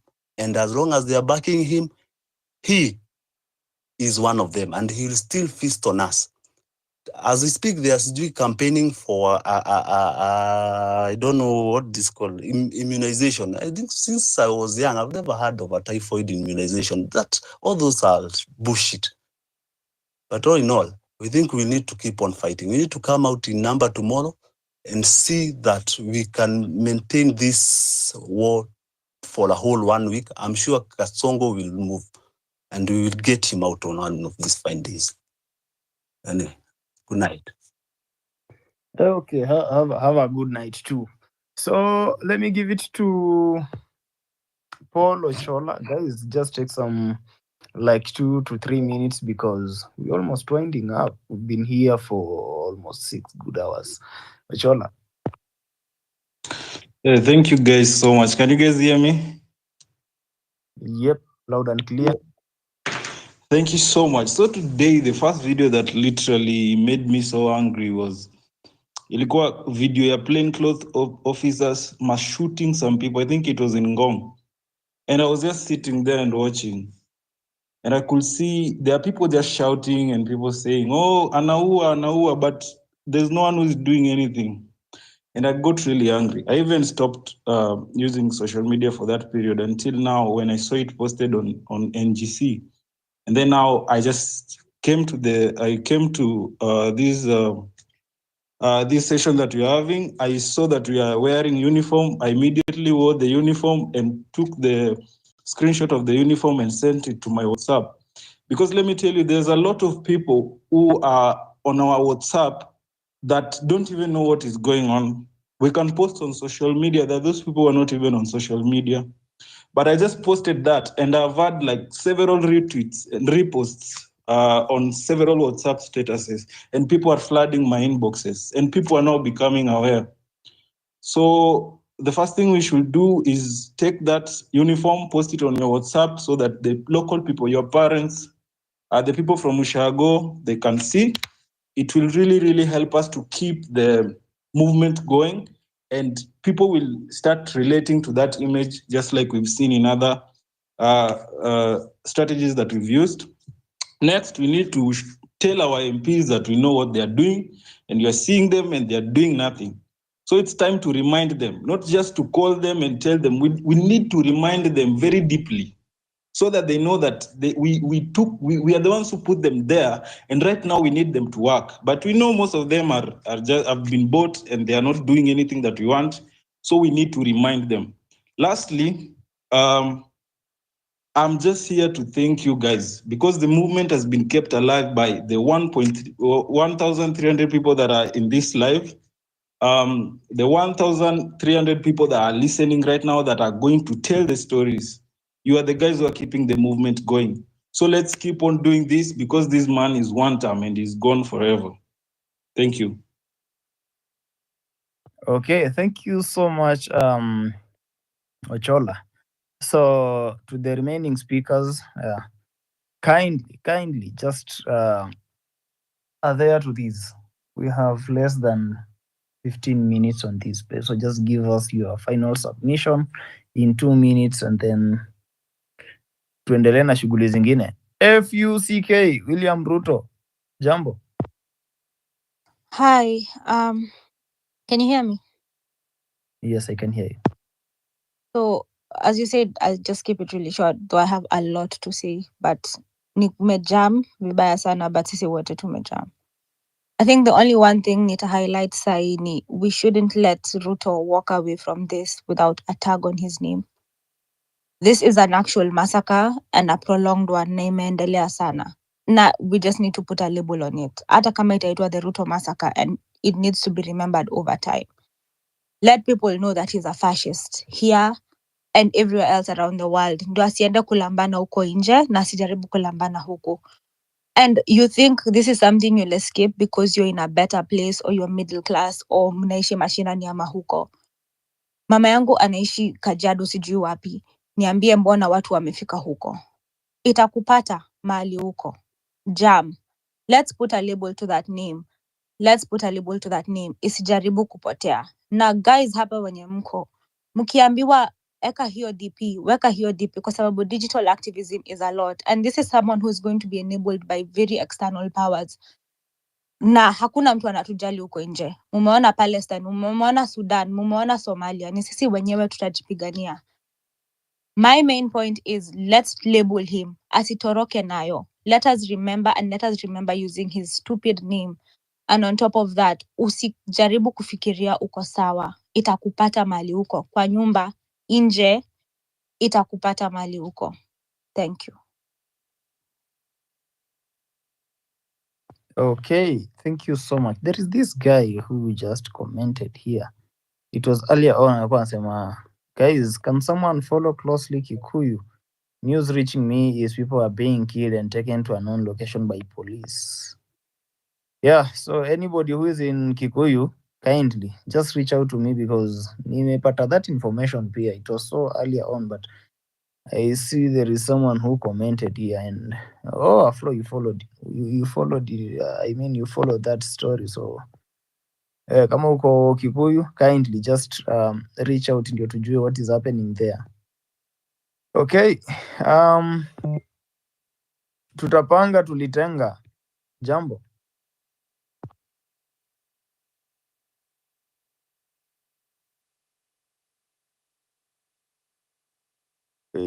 Hii Afro jamaa ananisikia kweli?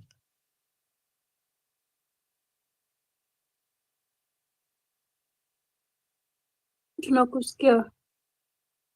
Okay. Kiprotish. Chabo Masanja. Tulipanga tulitenga. Mnasahau jina zenu? Haya. Good evening. Good evening, guys. Come close to the mic, please.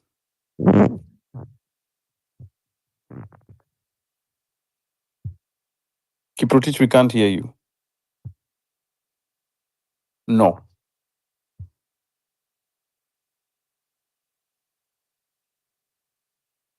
Msem True, go ahead as Kiprotich fixes his mic. Msem True.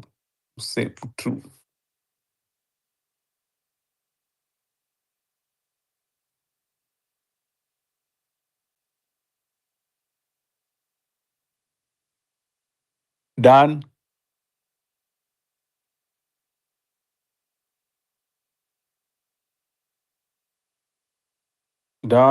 Skeletor. Yeah. Can you hear me, Go ahead. guys? Yes, go ahead. Yeah. So thank you so much for all the speakers that have spoken before me. And my condolences to all the fallen heroes. It has been a sad day. And I just want to say, my message goes to those people who are still supporting the government, those people who are against the Gen Zs and the movement. So my message is just simple. I don't want to take a lot of time because it has been a very difficult day for everyone. So just imagine, call yourself that you're a servant of God and you are going to build him a massive church. But at the same time, you've given an order to the police to shoot to kill. And who are you killing? People. Are these people not the people of God? So who are you building the church for? So for those who are still supporting this government and the regime, Ruto and all those people, think. That is a message that I want you to think tonight, tomorrow, to continue thinking about it.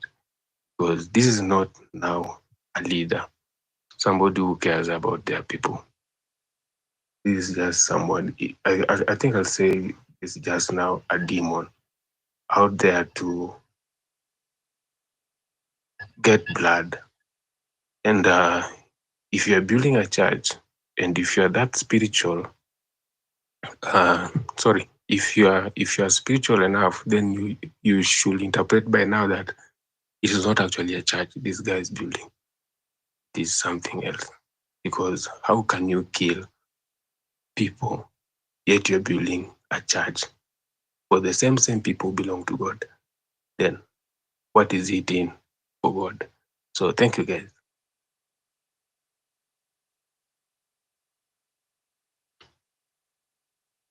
Ruto, where the abductees, are you there? Yeah, I'm here. Please take over. Okay. I guess the next speaker can be Charles. Charles, are you here? Yes, I'm here. I'm here. Okay, you can proceed. Okay, thank you for this chance. I'll be brief. Okay, currently I'm not in Kenya. Niliamua kuja kupiga hustle huku kwa Arabu, I'm in Qatar. But what I've seen as I'm getting out of work, there are no words to describe the massacre that has gone on. And for my suggestion, we need to reach out to all the high commissions that are in Kenya and also those that are abroad. They need to know who they're dealing with, and that our voices are, they might be small to them. That's why we need to reach out to them. Kama ni kwa ofisi zao tufike, so that we make our voices known to them.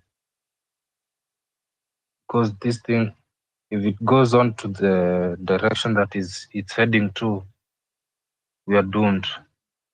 And I want to quote what the Bible says. We are the chosen generation. So we need to make the best out of it. That's all. I have nothing else to say because what I've seen going on even mtaani bana. Mimi mtaa yangu ni Nakuru. Sijawahi imagine hapo Barnabas ati watu wata loot stage mat. I've seen it from my colleague status yake. Watu wana loot stage mat. So it's very heartbreaking. Thank you. That's all I can say. So, asante Charles, and you're right. Actually, say ni midnight. Na hata sidhani, even the Kenyans that are not on this space, sidhani kuna mtu mwenye akona usingizi sahi. Like vitu.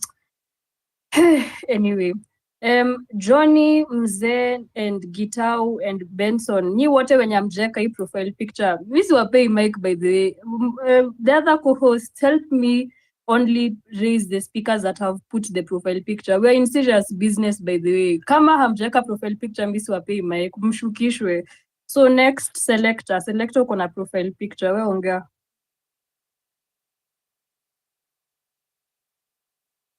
Selector.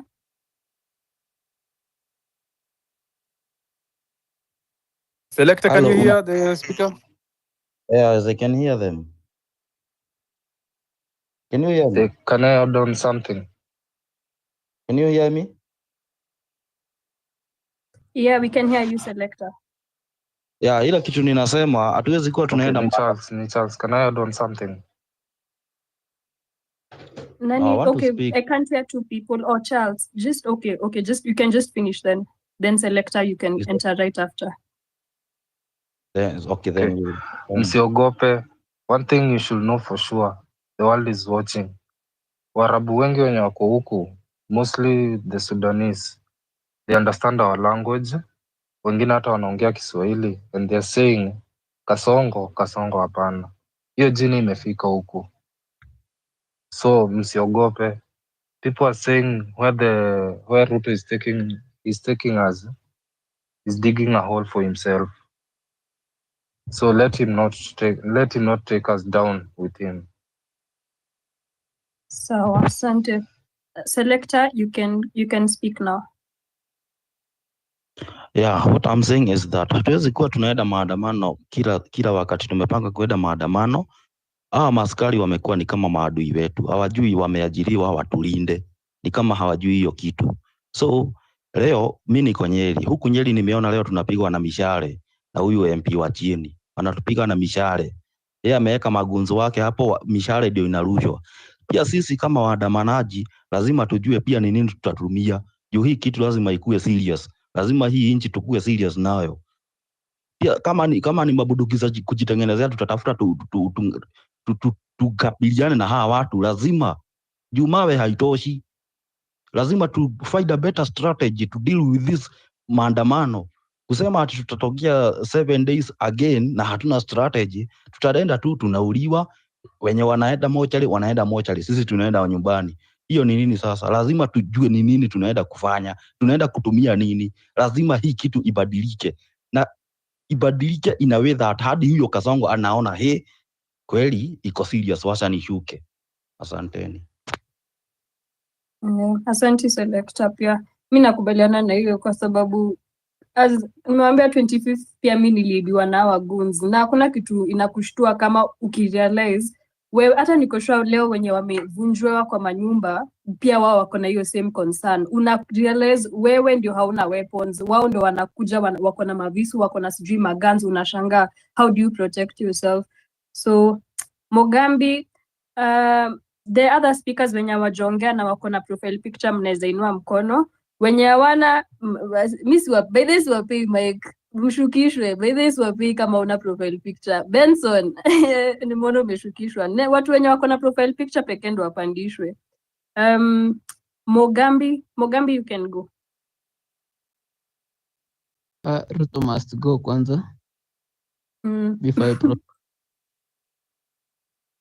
No, sema na mimi Ruto must go. Oh, Ruto must go. Namuogopa bana. Fuck Ruto. Fuck the government. There's no time for fear at this moment. We are past that. Walikuja kwangu, hawakunichukua, but my neighbors were alert, wakaamka wakaangalia, and then the guys just left. So I no longer fear, given that today nimeona wenzangu wakiuliwa kwa streets. There's nothing to celebrate, there's nothing to be proud of. But what I can be proud of is seeing a better Kenya, better governance, and respect to the rule of law. So going forward, hata siwezi tegea siku maandamano itakuwa, to be honest, kama nitapatana na polisi kwa barabara, I'll be able to take action on my own hands. As long as it's good to be shot when I have done something, and like to be shot when I have not done anything at all. So let me be accused of something that I've done than to be accused of something that I've not done. So going forward, I'll be taking action each day, each moment. Let me regret my actions. But as long as I know that my actions are contributing to something bigger than me, a cause that's of a higher calling, that is calling for the respect for the rule of law, because we can't have guns dressed in our smart uniforms, dressed as police officers, as DCI, as even wearing our tax money as national intelligence, collecting data that is very useless to the current regime. So why should we be collecting data that is very useless and feeding to the government instead of just going home and sleep because there's nothing they're doing? If they should be very serious, they should be collecting data to the president and advising the president that we are very aggrieved of whatever measures is being taken and whatever the way is abusing the office of the presidency and what the current regime is doing, including our members of parliament. They're abusing the powers. They're abusing the mandate that we have given them to act on our behalf in terms of enforcing the laws, passing the laws, making the laws. Executive imeshindwa kupush whatever you want for better governance, the rule of law. You have not called for accountability of police brutality. You have not called for an end to end police abductions. They have not called for an end to corruption. And the members of parliament, they have not summoned anybody accused of corruption. Anybody who has been found to be guilty of corruption. They have been entertaining the same individuals, even vetting the same individuals, and ensuring that they are passing them to be appointed for the next as cabinet secretaries. So these members of the National Intelligence Service, are they paying any intelligence that hawa watu wanaibanga pesa? Wao ni kukula tu, wanasema watu watanamana kesho nini? Hata kama ni mtu even if it's my neighbor, I'll be able to clobber that individual to be accused in court ama to be shot, but lazima niende na kichwa yake. That's what I've decided as an individual, as a citizen, as a lawyer, to exercise my right directly as an individual, as a citizen, in order to save my country. Acha nichukue tu that action. I don't mind now. Because nimeona youth ametokea tu amekaa tu kwa balcony anapata stray bullet. What the fuck is that? We should never allow that. Like who does that? So anybody who says that let's give dialogue a chance, what have you given a chance? in moment. Leo hujaingia kazi, you work in town, hujaingia kazi. Do you know why hujaingia kazi? Tumedemonstrate. Government hajasikia our grievance. Next time tutakuwa your town. You have not gone to work and you want better governance. Let the government to listen to our grievances for accountability, transparency, better governance, and then you'll be able to go to work. If you can't do that, we'll be able to make sure that even you're not going to be paid for the next 1 month, for the next 3 months. Ndo tuunge sisi ukuwa unemployed kama sisi, we call for better governance. Ndo join maandamano because you're not listening, because you care about your work, and the boss, even your boss doesn't care about you in work. Even the government does not care about you. If it cares about you, should have ensured that today umeenda kazi na maandamano yamekuwa peaceful. But the government is not caring about you, and you're supporting the same government. You're stupid at the same leaders who are supporting this government. So there's nothing you want to tell us, either you join us or don't join us. So fellow Kenyans, let's continue the course na tusiwahi tishwa sisi. Thank you. So, asante Mogambi. Co-host mtanisaidia kushukisha wenye washaongea. Mogambi, I think Charles pia alikuwa ameongea, Selector alikuwa ameongea, ndio tukubalishe more people. Grandson unaweza enda next, but before that guys, if you're in this space,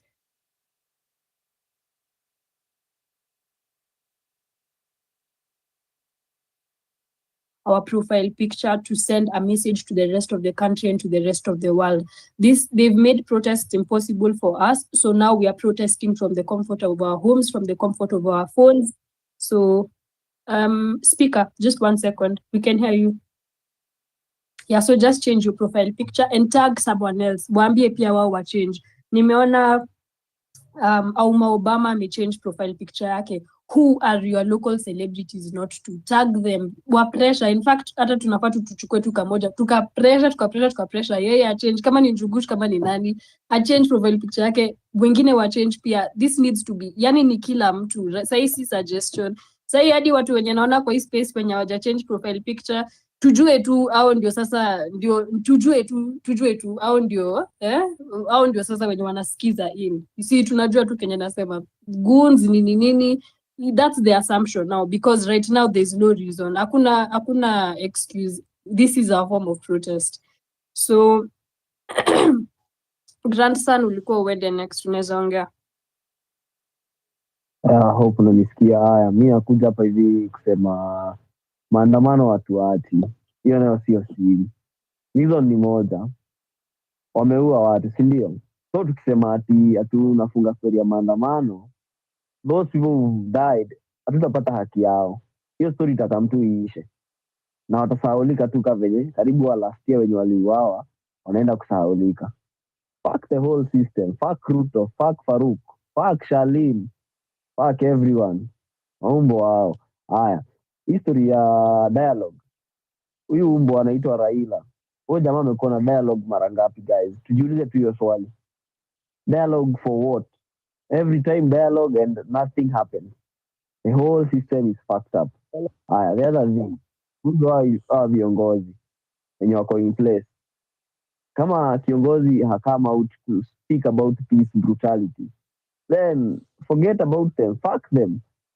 Kiongozi asikae hapo hivyo katikati ati in between, ati decide ako side gani. Either you are with us or you are not with us. Period. Hakuna hapo hivyo ati kukua deputy Jesus. Ni ukue side yetu ama yuko side yetu. Decide where you belong. The other thing, maumbo wa nyinyi pia nyinyi mmekataa kuchange profile picture. Kwani ni nini inawakost pesa ngapi hapa hivi kuchange kitu? You have to join us. If you are not joining us, ondokeni hapa, mkoende. Wewe unafikiri tuwabembeleza? Nyinyi watu wazima. You are grown ups bana. Tunaandamana hapa hivi alafu nyinyi mmekataa kuchange. Kwani umbo wa nyinyi hata nisijam kwanza. Haya. The other thing, vijana lazima mkue your brother's keeper. Ukijua msee ameshikwa ama ameabductiwa, raise your voices. Usinyamaze. Raise awareness hata kwa status. Ifikie watu wengi.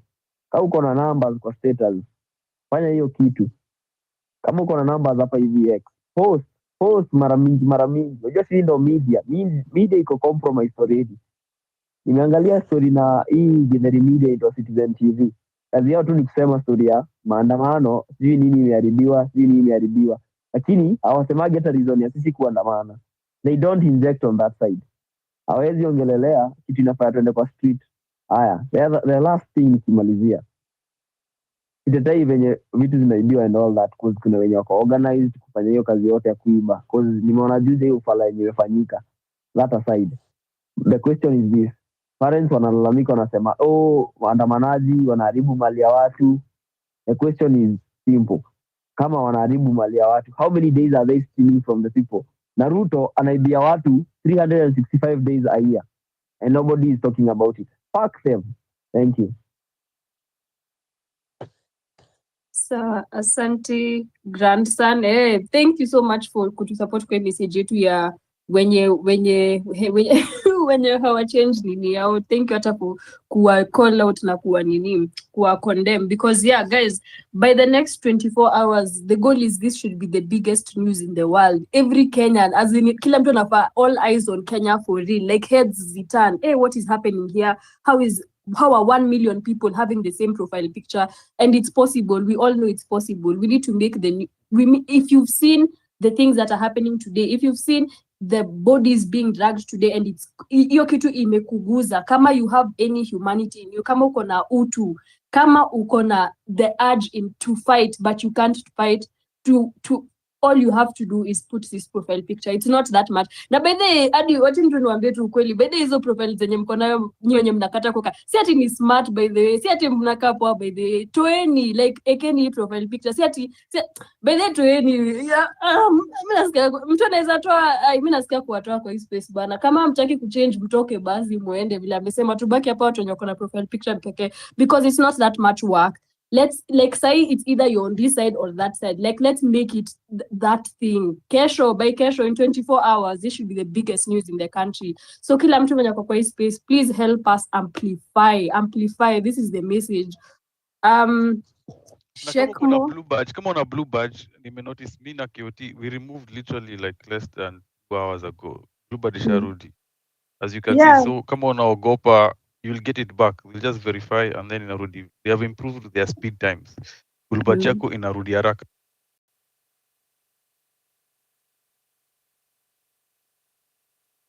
This is a revolution, manze, digitally, and we're also going back to the ground. We're going back to the ground. Aya, Mike ni yako. So, Shekmo unaweza go next.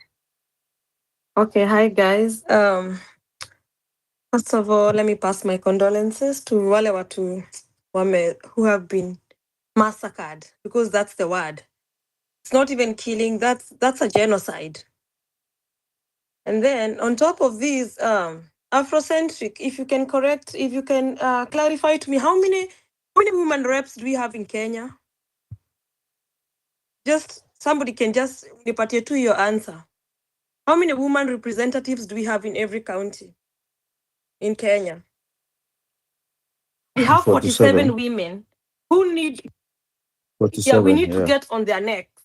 Reason why I'm saying this is pali kitu imefika, the war now is going to women. Because when there are genocides, the women and the kids wanakuanga on the receiving end. There's no way that every day after maandamano, women go to get raped. And yet we have 47 women, all of them, 47, none of them has spoken. When women today, I was seeing something, I think in Jerry or whoever, someone, alikuwa anasema sijui Juja Gate C. Women were being raped brutally. And this is the second time it's happening, whether it's true or not. Because even in international law, rape used against women inakuanga kitu very serious. That is one thing. That's why nimeuliza how many women reps we have. We need to be on their necks, because they need to tell us what they are doing in parliament. They are not there for any other issue. According to the constitution, they were there for women's issues. Nikarudi nikaona a hospital in Kitengela, sijui kama ni Shalo, I don't know which one it is. Ati waliingia mpaka theater when women were undergoing CSs.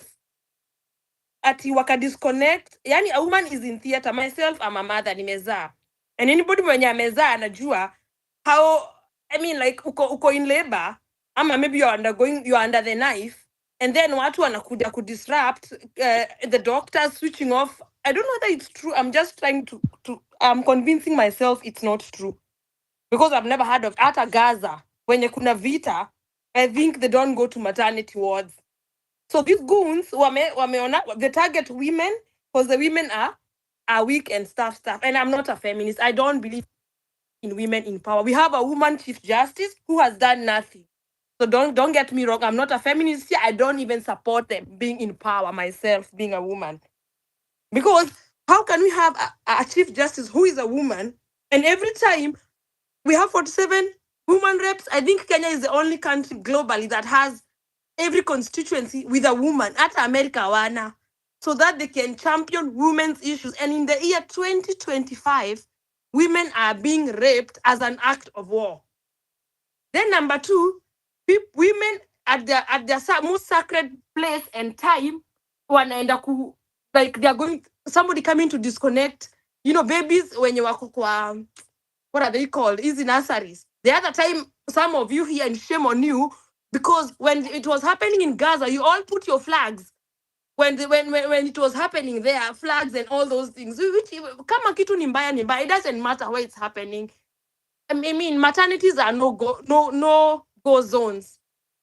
Ati nani goons wanafanya hivyo. And then lastly, before I go, what issue ya student leaders? How are we going to handle it? Because these student leaders, I've seen that Charlene, she keeps hosting these student leaders. I don't know whether she gives them money. They don't talk about it because if I'm not wrong, it's C or Juja Jayquat. I don't know, somebody correct me. And the student leader, no statement, nothing. When women are raped in hostels. And yet you have student leaders when you wanashinda wakienda kukula na Charlene. Anybody who grew up in the 90s and early 2000s, this is the first time student leaders are siding with the government. Because those days in the 90s and early 2000s, they used to cause havoc in town. They were never pro-government. They're actually amongst, when you are to fight here, the little independence we have right now. So me, I'm so mad because of, especially that rape thing. I just can't believe it's happening in 20, and it happens every time we have a maandamano. So even a woman who doesn't go for maandamano, amelala kwake, goons come and rape them. Now they'll start raping children since nothing is happening. I mean, really, and we have 47 women. We need to identify every woman rep. And I think after Ipita Kasongo, the next thing is questioning every woman rep, starting with that Esther Passaris Bimbo. Let us ask her. I think Juja is in Kiambu County. Uyo Amurada, that fat woman, what has she said? And she pretends she's the wife of a pastor. Yet women are being raped in her constituency. The woman of Kajiado kwenye Kitengela iko, if there is a woman there, has she talked about those goons who went to those theaters when women were going through CSs? Nobody has talked. So me, I mean, I don't know. I'm short of words. I'm angry. I don't even know why we have a woman rep seat. In fact, if you are amending the constitution, I think we need to scrap that. And as I said last time in the space, if we are amending the constitution, we need to have gun rights. Sorry to say that, because when the government becomes tyranny, that is why you see in countries like the US and most Western nations, and I said that last time in the space, you will never see the police mistreating people the way, because people can defend themselves. Because if somebody is coming to your house, you have nothing. They'll just surrender and be killed. The reason why people have Second Amendment, it's not for anything. It's to protect yourself in times like this. Because you cannot come to rape me and you don't know whether I'm a Second Amendment, person. It's so unfortunate. We have a president, he's among the youngest in the world and Africa. And yet, whatever is happening in Kenya, we are being led by a bandit. Because he's a bandit. To me, he is a bandit. I can't just believe. And his wife, who pretends to pray all the time, has not spoken anything. She has never tweeted about any kid being murdered. Not even one. Women being raped. She has never talked about it. And yet, people host her in her church. Anyway, for me, that's all I'm here to rant about. I'm just angry. I just need us to get on the necks of every woman rep. Ongea woman rep, when you ask them what they're saying about women being raped every day after Maandamano, and people going to switch off machines in the theater. Thank you. I'm done. Yes. So Asante Shekmo, I think Asante Shekmo and Meadimina, I feel that very much. Women reps, mtu kama Esther Passaris sahi, the way vitu wanaongea, you can just tell madhe amesha read the room na ashaona kila mtu sahi, hata yeye pia yeye hatakikani. So sahi anajaribu kujialign na kina Ruto ndo apate favor, ndo arudishwe somehow into government. But mtu kama huyo very useless. Like you would think people like that or women like that would be the people that would come to our defense during this time, but they are dead silent because they are enablers and perpetrators as well. And it's high time we started calling them as well. How? And the MPs as well. Kila mtu, because let me tell you guys, there's no way Ruto is doing all these things alone. The reason he's able to survive and do these things and tomorrow again and again and again and the next protest and watu obviously, and the reason it's even becoming so brazen is because amesapotiwa na watu wengi, na hawa ma women reps, hawa ma MPs, they are part of that problem. So we have to start also turning our eyes on them and also start being vigilant on them. These are people that go to church with us, when their children, we know where they live. Like they are not out of reach kama Ruto at yako State House amejifunga uko na 1 million soldiers. Hawa ni wako here and there. So acha nipatie the next speaker the mic. Mtanisaidia co-host Afrocentric kushukisha wenye wameongea. Dote menda wapi? Mansikia. Global man, sawa, you can speak. Umepotea tena. Ama ni Boniface anaongea? Yeah. Sawa. Hello. Unanisikia? Tunakusikia. Unanisikia. Mimi kitu ningeomba, because hii government imekuwa ni kama kuna vita, lakini sisi majenzi hatujui. Ni kama wamedeclare the war, but sisi vile tunaenda kwa maandamano hatujui kuna vita. So kitu ningeomba, wakati tutoke tukijua kuna vita, ndio tujue tunajipanga vipi. Na tukiingia kwa street, tunajua wale watu wameingia, kama tuko na hawa wesi wanaenda kuiba vitu, tunajua ndio wasituwekelee claims za kusema majenzi wanaiba ati wanaendeleza wizi kwa maandamano.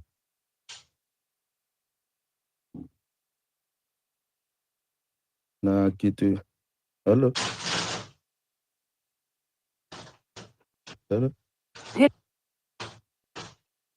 Hello, tunakusikia.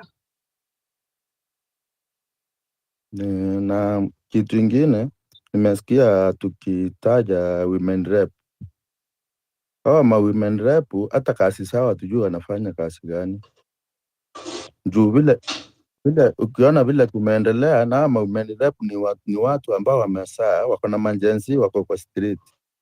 Lakini hakuna mtu hata moja amezungumzia hiyo kitu inaendelea, watu wanauliwa, wanaona kwa taarifa watu wamelala chini kama leo. Ile kitu nimeona imenikasirisha sana. Na I blame myself. Juu ningejua kuna siku Raila atakuja abadilike, aende saindi ya serikali, ikuwe watu wanauliwa aongei. Hiyo kitu wallahi inauma. Juu tulimpigania mpaka mwisho, lakini alitusaliti. Thank you.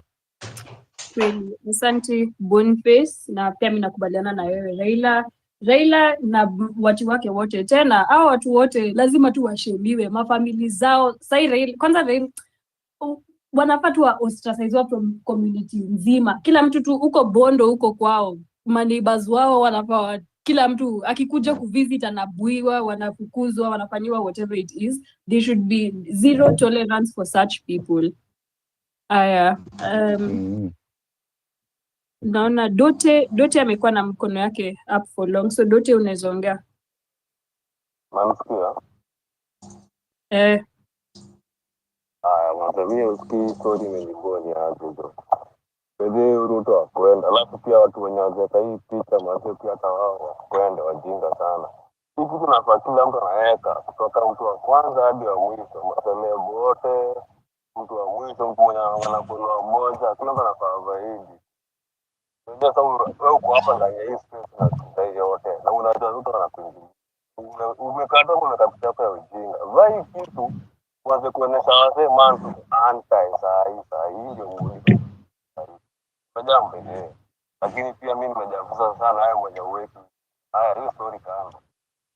Wazee umademu tu saa hii story. Wazee usisahau pia kuweka pale hivyo. Sasa wenye ametajia story ya Eta na kani. Hebu imagine sasa kuna gavana kaa ataenda kusalia huko juu na nini. Hapo watu wanakuja. Yaani bora tu madhe yani wanafanya kitu. Wanafanya watu sana.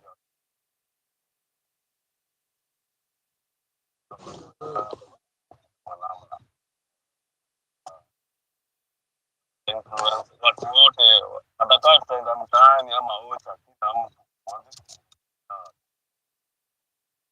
kwenye bado tu nani wanafanya hiyo hata wasiani akina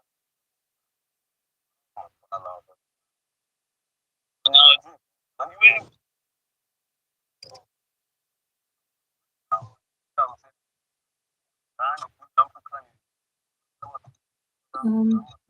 Dote mic yako iko mbali kidogo, tuna struggle kukusikia. Sijui kama ni earphone.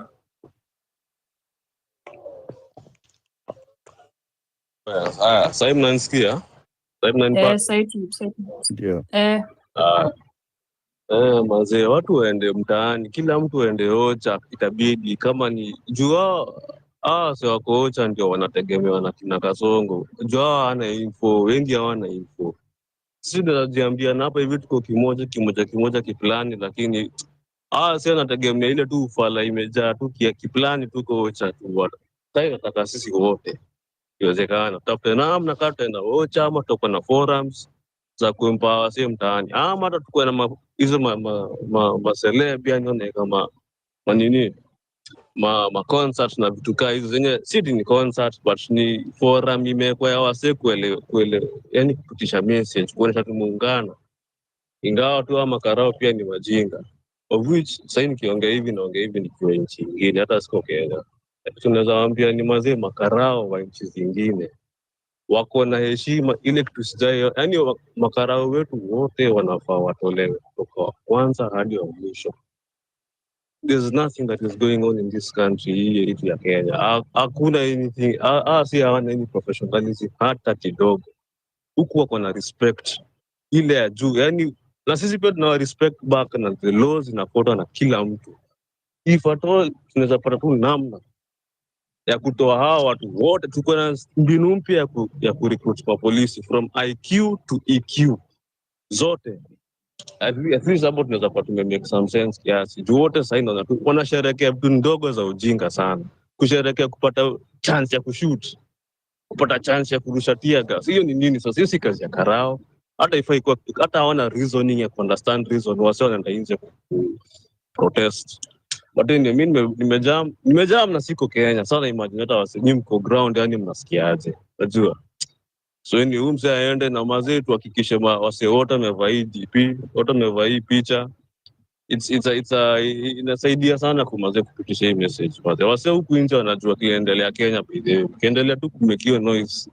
Inaguza inafinya wase huku. Wasa naulizia. So keep on pushing mazee, mimi nataka muendelee hivyo. Sina mengi, niendeleeni hivyo man. Shukran. Asante sana na asante kwa kutukumbusha tuweke hiyo profile picture. Nimeanza kuona watu wengi sasa wameanza kuweka kwa space. Wale kidogo wenye wajeka tushajua ni goons na polisi na wenye wametuma kusikiza. So kila mtu mwenye ameweka asante sana for kusaidia kuamplify na kusaidia kusimama na Wakenya wengine to amplify to the rest of the world. So mnaona mikono kadhaa ziko juu. Dote ulikuwa ushaongea, so acha nipatie hata global man. Oya mwanisikia? Unaweza ongea global man. Ya. Okay, mimi staff nimeona Kenya leo sijaona tangu nizaliwe.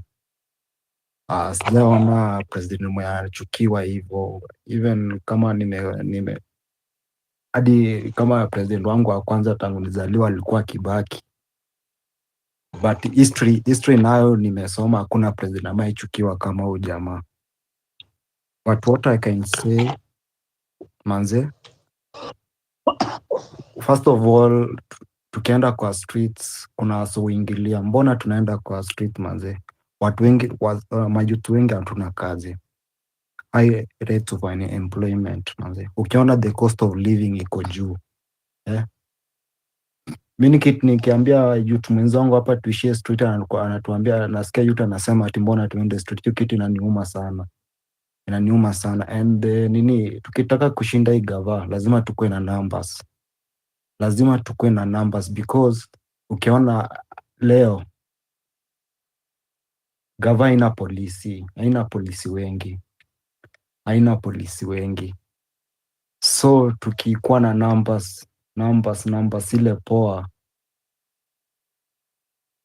Kasongo atapenda. And then even hata ukiona ekonomi yetu yaendelei poa, but hii one term ndio inanistua sana. Ukisema unataka kutoa Kasongo through the ballot, utakuwa tunajidanganya, because ukiona Kasongo is not planning to leave is not planning to leave the office. Hiyo ndio kitu nataka mjue. Huyu jamaa haplani kutoka kwa hiyo ofisi. That is why amerenovate. Sasa anajenga kanisa yake, because anajua akijaribu kutoka hapa haizi kuwa na hiyo sovereign power against ICC. Anajua maybe ICC itakuwa ikiniongojea huko nje. So the things amekuwa akifanya, for example, huyu jamaa amekuwa akicollect money, kitu imekuwa ikimprotect sana. Amenunua Rao na pesa, amenunua Raila Amolo Odinga with money. So and the way ana collect money ametumia many ways. Ukiona new funding model, ameamua kuweka wasee ana collect money, because ukiona budget yenye ilikuwa inakujanga in high institutions sasa imeshajicut, amesha cut kidogo, because sasa wase wengi ulipa do most at our university level. Ukiona hii SHA, tunajiuliza pesa NHIF ilienda wapi? Because that money from NHIF kutransfer hiyo ikuje SHA imeanza fresh, ikapewa budget yake. So this guy ameshachukua ile pesa NHIF, kila kitu akikuja nao, hadi la dani alikuwa anataka kuja na alikuwa anataka tu kuunda do, and hii pesa yenye anaunda ndio anatumia kulipa kina Rao, kulipa wa magunzi wenye wanakuja infiltrate our demonstration in the street. Hii pesa ndio anatumia kufanya hii vitu. So this guy is collecting money so that even this money is planning to use it in 2020, in the coming 2027 election, so that ataonga kila msee, hata kama ni nani returning officer. Uwezi niambia returning officer amekuwa for example atakuwa kiani karibu 50, tuseme 50,000, alafu mtu atoa apewe tuseme hata mita moja, hezi kata. And this guy is collecting a lot of money. Ukiona ukitaka unajenga aje kanisa 1.3 billion na mshahara wako ni 1.4 million? How? I make sense. Pesa hii billion umetoa, hata ukisema ni biashara yako. Mimi najua bana, huyu jamaa na roho kama aliamua kuchoma watu kwa kanisa. Aliamua kuchoma ile historia yake amba aliamua kuchoma watu ndani ya kanisa. Huyu jamaa ako na roho nini hata ya kujenga kanisa? Hata utazapata hii ni ile budget ya State House, anataka kujenga kanisa ya tuseme hata ya 500 million, asema alijenga na 1.3 billion, na cut off aweke pesa ya kuja aonge watu 2027. So this guy is not planning to leave the office, hata tukisema we are tukate kura ati tuende to vote against him. No. And ukiona ana collect money through many ways to bribe leaders. Ukiona sahi a university student, sahi our leaders wamesha bribiwa Hata ukiona jana kuna jamaa wa tuka alitoa memo ati akasema today hakuna student wa tuka atakuwa kwa maandamano. Mliona hiyo nini? Mliona hiyo memo? So this guy first of all anaongana. So tukisema ati we wait until 2027, we cannot manage to unseat this guy manze. Huyu jamaa nini ndio amezoea maandamano, amezoea kusikia the hard way. When you look the last nini Nitakuharakisha tu kidogo. Okay, so ukiona huyu jamaa ana use police manze, anatumia polisi vibaya, alafu anajaribu kutuuzia uoga. Sasa ukiona watu wameuawa wengi, ni kujaribu kutuuzia uoga. And then the other thing, ana try to create impression that akona numbers. Ukiona huyu jamaa is trying to create impression. That's why ameamua kupea ile community iko inamsupport in the previous nini election, amewapea seats. Tuseme Mombasa uliona akiwapea Joe akina nani hapa Luo akawapea some nini seats so that he can create impression. Okay, ukienda Luo hakuna mtu anataka kumpigia kura, but ana try to create impression so mi nikisikia ati wait 2027 ndio mtoe jamaa from the seat, jamaa is not planning, so lazima tutumie nini force kumtoa manze. Na kila msaa weke nini weke picha ya Kasongo kwa DP yake. Sina mengi manze, tuamuke, let us create numbers. Tukicreate a lot of numbers, hawa polisi hawatuwezi kabisa. Sa asante, sina mengi bana. Asante Global Man. Hapo kwa hauna mengi ni uongo. Uko na mengi, pole kwa kuharakisha. Najua stories za Kasongo mtu hawezimaliza na hata 5 minutes. Yes. Kasongo must go. Kweli. So asante, kila mtu aweke profile picture, msisahau. This needs to be the biggest news in the world by kesho, as in the next 24 hours. This is the message that the world needs to get. Najua wengine wetu bado mnajifanya naona bado mnaaminia hizo profile. Nimewambia mkai smart na hizo zenye mmeweka. Tueni mweke hii ya Kasongo, mweke this is more urgent. Say we are sending a message to the world. Hizo zenu by the way hatutaki kuwaona, by the way mtoe tu sahi. Aya, mtanisaidia kushukisha wenye wameongea, mtanisaidia kushukisha Global Man, Dote na nisaidieni kushukisha wa kwanza. Alafu Trini unaweza ongea. Aya, nani anasema ai? Ndio alikuwa anafaa the next time. The truth. Is Globi Kenya. Okay, yeah. Globi utaenda next. Nina ya aonge kwanza or you can just go Trini. So wacha niendelee. I hope you guys can hear me. I hope you had a good day.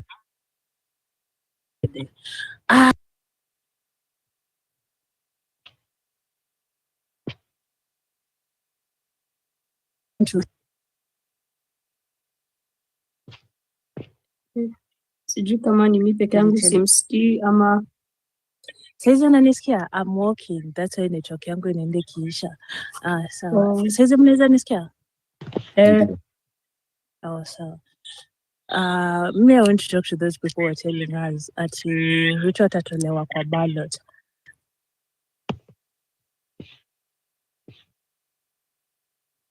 Ati Ruto atatolewa kwa ballot. You can clearly see this guy, he can do actually anything. Boniface, can you mute your mic tafadhali? Inaleta iko side yangu. Okay, thank you. You can clearly see this guy is ready to have the power even after 24 years, even after 30 years. As long as he's in power, he have a lot of ego in the whole government. Tena, it's so funny that they say today it's not a public holiday, but they had all roads being blocked, misuse of power. Guy, alafu mnakuja kutuambia hapa tuko na constitution. Mnakuja kutudanganya hapa tuko na constitution. Anyone who is talking about constitution, tafadhali tusidanganyane. We don't have a constitution here. They're actually doing whatever they think they will do. They're actually ruling according to their heads. There's no rule of law in Kenya. There's no constitution in Kenya. Because you can't tell me we have a constitution, the constitution our parents voted for on 2010. And now, later on, Saba Saba, the things we are talking about, they imagine you time our constitution. Right now we have a constitution and it's a rule of law, but we are still complaining of the same thing. Do we really have a constitution? Mtu asituongelelea about constitution tafadhali. We don't have a constitution here, and they are ready to keep the power. And if you are a northern Kenya and you think you're safe, you're not safe. Baby girl, baby boy, amka, change your DP. Wacheni kutuonyesha nyinyi ndio kusema, change your DP, you're not safe. They're arresting people. And after arresting you, have a profile, have actually pinned a post. A guy, they were in Kisii. They were actually peaceful protesters and wakaarestiwa. And the only thing the police are saying, tutawaekelea mlikuwa mna loot, na ndio maana tumewa arrest. And you think you're safe because you're not calling out the government. There's a person who said, unajua leo siendi hiyo maandamano yenyu, wacha niwaangalilie hiyo maandamano niko kwa balcony. Risasi ndio hiyo, ako tu kwa balcony akakufa. I'm not saying it's good, but you guys, you're not safe even in your houses. So it's high time you join hands, everyone join hands. Badilisheni hizo profile zenyu, hizo masura zenyu zinakaa vibaya na hizo vitu zenye mmeweka huko hivyo. Ni nini hizo mnatuwekea by the way? Because mimi nikiona by the way, mimi tutaanza, alafu those people who are busy here kutuambia mnasifu celebrities. They're supposed to beg us, not us to beg them. They're supposed to beg us because they need us to watch their content so that they can have gigs and they can live their daily lives, not us who need them. Sisi tunakulanga na hiyo salary yetu ya 10 bob na 50 bob. Them, so that they can pay those houses, they need you. Not you who needs them. It's them who needs you. So tusisifiane hapa country. Kenya ni yetu sisi wote. It's our country. So it's either you're in or you're out. And for those who have not changed your DP, mtakujiwa tu. Msisifu government, itawakujia tu hata hapo mahali mmeketi. Mtakujiwa tu, wanakujia kuwaua. Umeona share right now it's not working. Unadhani for them the insurance cover they're using is not working. It's clearly working. But hiyo sha yako inaenda na kulipia kitanda peke yake. And you left with agony to pay the other bill. And you're busy saying the government is working. Fuck you if you're supporting the government. Fuck you again and have no apologies. Asanteni. Mimi naweza rant hadi kesho. Thank you so much, Afrocentric and Ruto. And the girl who is co-hosting. I love your energy. Thank you. Asante Trini, na asante kwa kusaidia kutusi hao watu wenye wamekataa kuchange DP. In fact, nimeamua sasa hata badala tu tuwatreat ni kama unajua tuzishinda hapa ati change DP. Sasa hata tunaweza wa cold call, acha nitafute kama mtu kamoja tukamuulize mbona akaja change DP. Asingo Brian, hatujakata unakaa vizuri lakini change DP, Pascalia Kongani, change DP, hatujakata mko smart lakini mchange. Sasa hiyo mtarudisha baadaye. Jared Aminga, change DP unless when you goon ama unless you are on Ruto's side. Kila mtu sahi Kenya ako na DP. Hiyo ndio the message for the next 24 hours.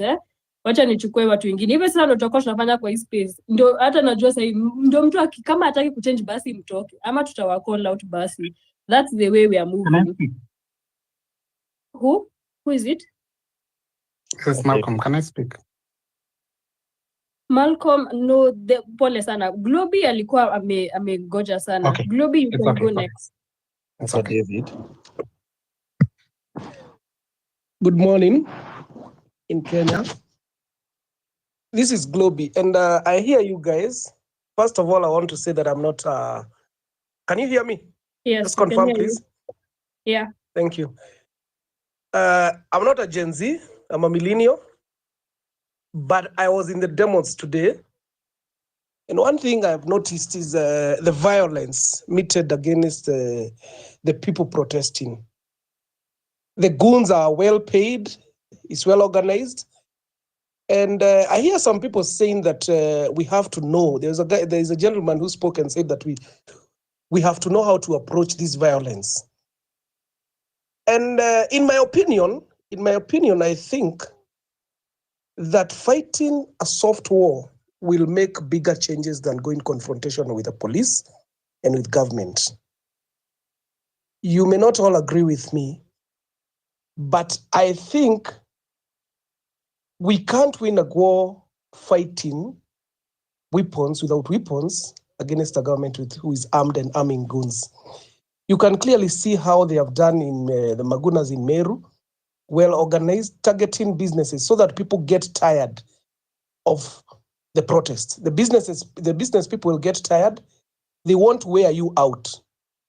And once they wear the public out, the public will not support the Maandamano. So my suggestion is we go the non-violent way, like you're doing here on Xspace, with these profile pictures. I have seen a lady who is Kenyan, and she's speaking at the UN Human Rights in I think in Geneva. Also the diaspora, you guys, there's a guy who is saying he's in the Middle East, and he's active. He's active on Twitter Space and social media, petitioning and giving encouragement to the people on the ground, which is good. Now I think, because I've also noticed that I think the US embassy and the US government is not supporting, is unlike their former selves are not coming out strongly to defend human rights abuse in Kenya. I don't know why. My thinking is it's about their interests in Eastern Congo, in Bukavu and Southern Kivu, Northern Kivu. And the Kenyan government with their militaries is pushing their agenda. They're using the Kenyan government to push their agenda there. I am not sure. But my thinking that is, because I was there when Kibaki was president, and they really gave him a very hard time, and especially on human rights, including banning his ministers from traveling to their countries. So I am not sure. Maybe we are not pushing them enough. Maybe it's about their interest with Kenya in Haiti. I don't know. But that was my thinking. So if anyone, and we can do what you guys are doing here on Twitter, on X, and we need to keep pushing, petitioning the ambassadors, the high commissioners of countries, and even UN bodies like the UN Human Rights. The girl who is from Mombasa, I can't remember her name. I saw her talking and asking questions about Kenyan human rights abuse. The other thing is that we can approach a non-violent way of doing it. Yes, street protests, but not throwing stones. You know the way India did it with Mahatma Gandhi? If we go that route, these people will have they will have nowhere to run. Because once you approach them in a violent way, and that is why they are trying to create violence. That's why they are creating the violence, paying goons, because without violence, they will go out very fast. Because if you sit on the streets and you're not hurling anyone's stones, what will they do? They can't just shoot people. But once they plant in goons, start throwing stones and rocks at the police and looting, then they have a chance to shoot and scare the people who are going to come out tomorrow to vote. I have been in this country for long enough now. I was there when we were pushing for the new constitution.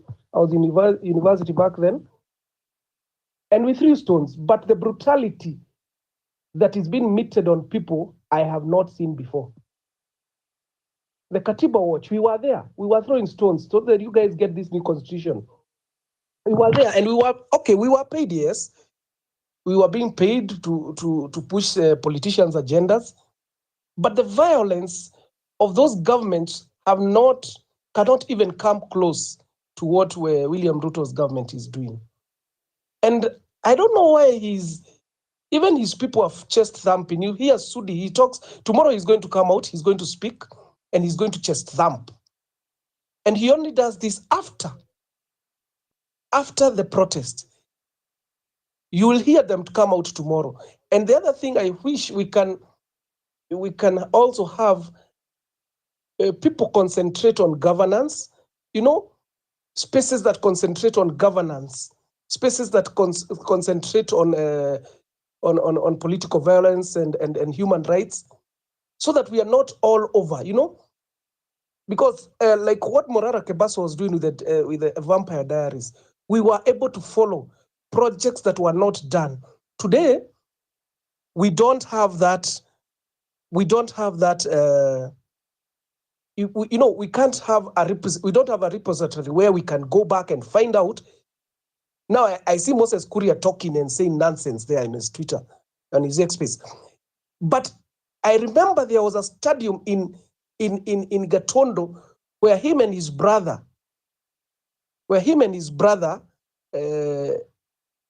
were contracted to put up a stadium, and they, the money disappeared. They didn't do the stadium. But today he can come up and speak to the youth, speak with so much bitterness that they are demonstrating, forgetting what he has done. And by the way, these are whatever you guys are going through, and even me, including me, because I can't say that I'm old, but whatever this country is going through is as a result of what has been happening in the previous years. You guys remember the 28 billion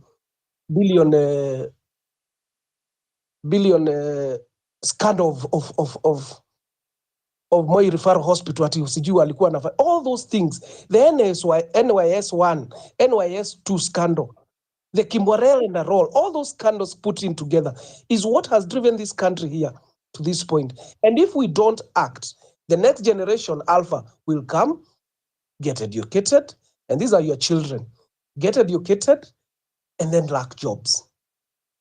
We have a very big contingent in the Middle East. I don't think, yes. If you can try wrap up in 1 minute so that we give other people a chance to speak to. All right. So let me finish up. So non-violent ways, we should approach that, and also have organized people, spaces for different whatevers. If I want to learn something about, corruption scandals that are happening, because we have to take these people to account. If we did not, very soon we're gonna forget about the church scandal at State House. And I can tell you, right now there is something else in the sleeves of William Ruto. There is something that he's doing that is not right, and it is going to come up, because he is always having something that he's doing that is not right. So that's my take. Thank you, guys. Good night. Okay, thank you, Globy. And your story, it's even nice you brought it up. The story of, not being a Gen Z, but still showing up. That's actually what is supposed to be happening across the country. This is not a Gen Z fight. This is a Kenyan fight. Everybody, as long as uko over 18, whether uko 60, whether uko 90, whether uko 30, this is a fight for every single person. They should, hiyo story ya Gen Z iliisha time ya finance bill last year. Sai, Ruto is a problem that affects everybody. Mothers are crying, fathers are crying, sisters are crying, everybody is crying. Whether you're a millennial and the best you can contribute is in the church or in the streets, do not let age be an excuse. So I'm really happy that you show up and you help support this movement from even without even necessarily being a Gen Z. So cohorts mnisaidie kushukisha wenye washaongea. Alafu guys, if you're a speaker and you want to speak, you can just raise your hand so that it's easier to track, because new speakers are added frequently and I don't know who's next. Hello. Hello, Malcolm. You can speak now. Can I speak? How about it's David? Okay. Both of you have your mics unmuted. Who is speaking? Malcolm. Okay, Malcolm, you can go first, then David, you can follow. Okay, that's fine. Okay. Yeah, so I hope everyone is doing well. Nobody's doing well. In fact, everybody amekasirika. You have seen what we have experienced today. And I think this government has decided that we have to do what they want. However much tunajaribu kukataa, ni kama huyu President Ruto amekuwa kichwa ngumu kabisa. He has decided that we are going to toe the line. But now, I think we need to be more strategic na we decide what now we need to do, especially people need to unite. This is the moment that we need to be more united even than before. Because I'm sure many people wanapata threats, wanaambiwa ati hapana usitokee maandamano because juu utafanyiwa nini, but we don't have to do that. This is the moment that when everything is getting more difficult, we need to do something. You have seen some MPs just talking nonsense, like huyu sijui anaitwa Osoro. Anaongea venye anataka, and these are the same people that they are saying that we dialogue with. Who I be having dialogue with? They are pretending like they don't understand what we want. We have always made it clear that we don't want Kenya to be a police state. The parliament should work. We need accountability. We need transparency.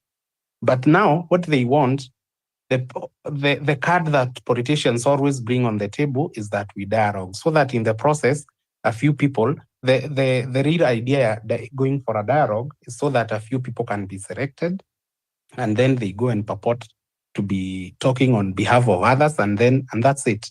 And that's how revolutions die. Everything, it dies in the process. So I think we need to be united and say no to all this nonsense dialogue. Now, people like Raila, for now, they should, in fact, stop anything. First of all, Raila is not even an elected member of parliament, is not even a senator. I don't know even who he is speaking on behalf of as at this moment. These people should just keep quiet. We need everything that we have outlined. That's what should happen.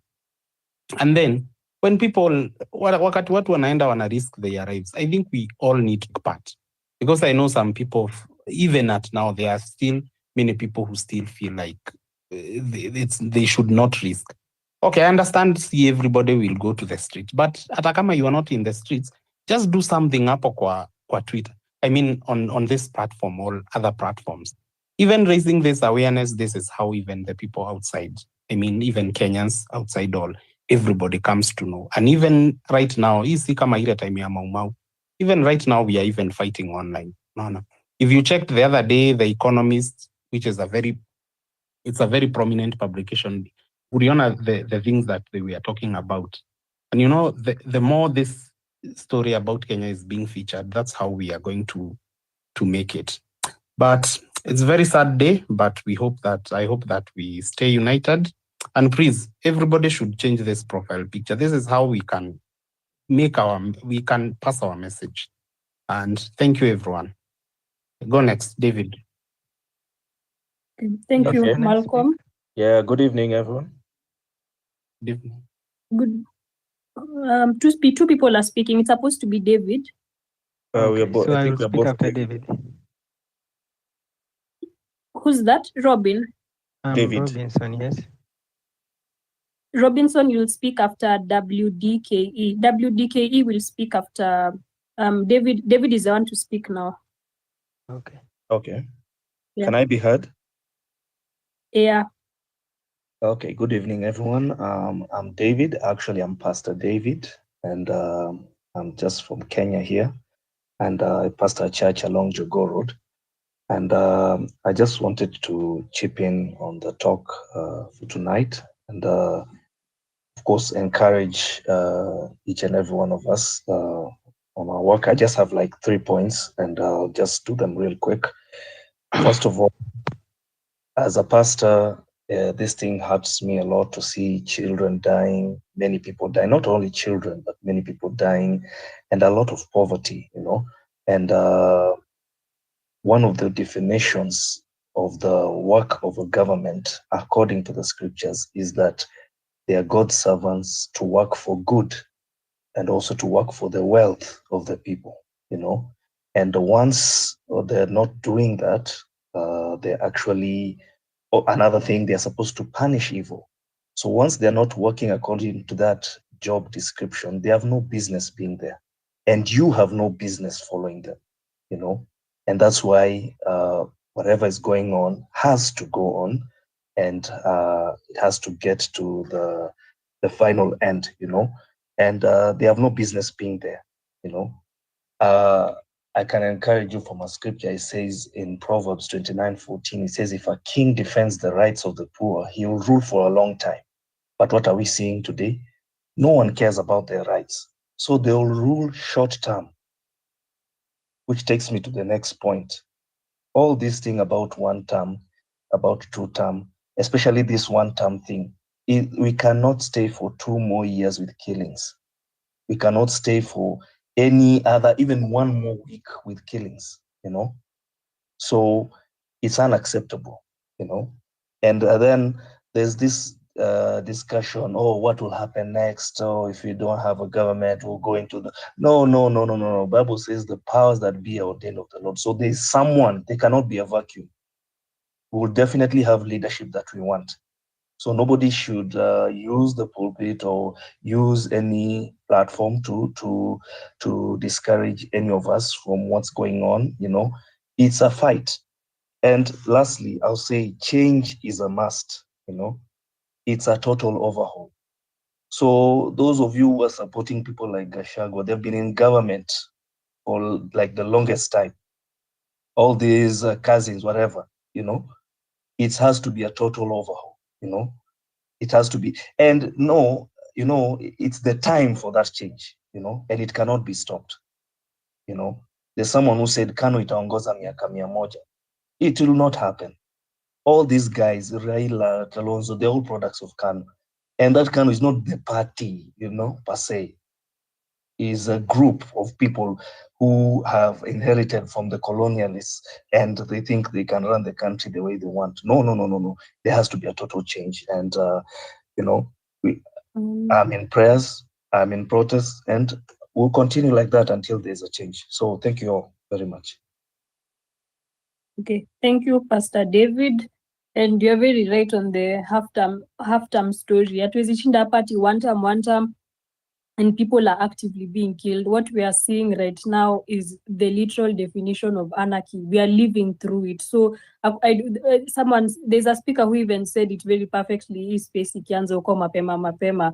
Right now, sai vile tunaishi, indio anarchy. Like, hakuna wasi naeza get. We've gotten to the depths of hell right now with William Ruto, because sai mi naishi in fear. Sijui about nini, but pali unaishi as long as ni Kenya, leo umesikia gunshots, haijalishi hata sijui kama hakuna mtu hajasikia gunshots. Kumekuwa na gunshots, kumekuwa na killings, kumekuwa na kila siku tunatembea tunaogopa. Ukiona gari inakufuata unaanza kushanga, ama ni Subaru inanifuata ati ile siku nilikuwa naongea Twitter, ama ni ile tweet niliandika. Unaanza overthink. We are living in fear right now. Haiwezekani, we can't go on even 1 more week. Sasa zenye tumeona bodies zinavurutwa tu hivyo carelessly kama ni mnyama kwa police station. It's unacceptable, and we're not going into anarchy ati tunasema ati what's next. Tusha identify candidates, tusha sema Maraga na Okiya Omtata are our next president. Hakuna kitu like right now, Ruto must go and he must go now. Kila mtu aweke hiyo DP. Yes. Before the next speaker, wacha nipatie mtu mwenye ajaweka DP shout out, atuambie mbona ajaweka. Kevin Obede, hatujakata uko smart na suti, lakini sahi tunataka kuona DP. Hii ndio the main message to the rest of the country and to the rest of the world. Show solidarity.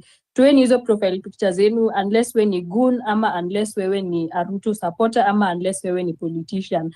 Ndio tujue who is with Kenyans and who is not with Kenyans. This is supposed to be the biggest news in the country by the end of tomorrow. But in fact, we are already in tomorrow, by the end of today. So to change profile picture, tag celebrities, say you guys, help us. Najua sahi tunasema tu kwa space, but we can't, 1 person or 2 people or 3 people can't carry this message. Kila mtu mwenye ako in support, help us tag your celebrities, help us tag another Twitter user, make this message international. Let us see national and international. So WDKE unaweza ongea, alafu I think ilikuwa Sarobin utaenda after yeye. Okay.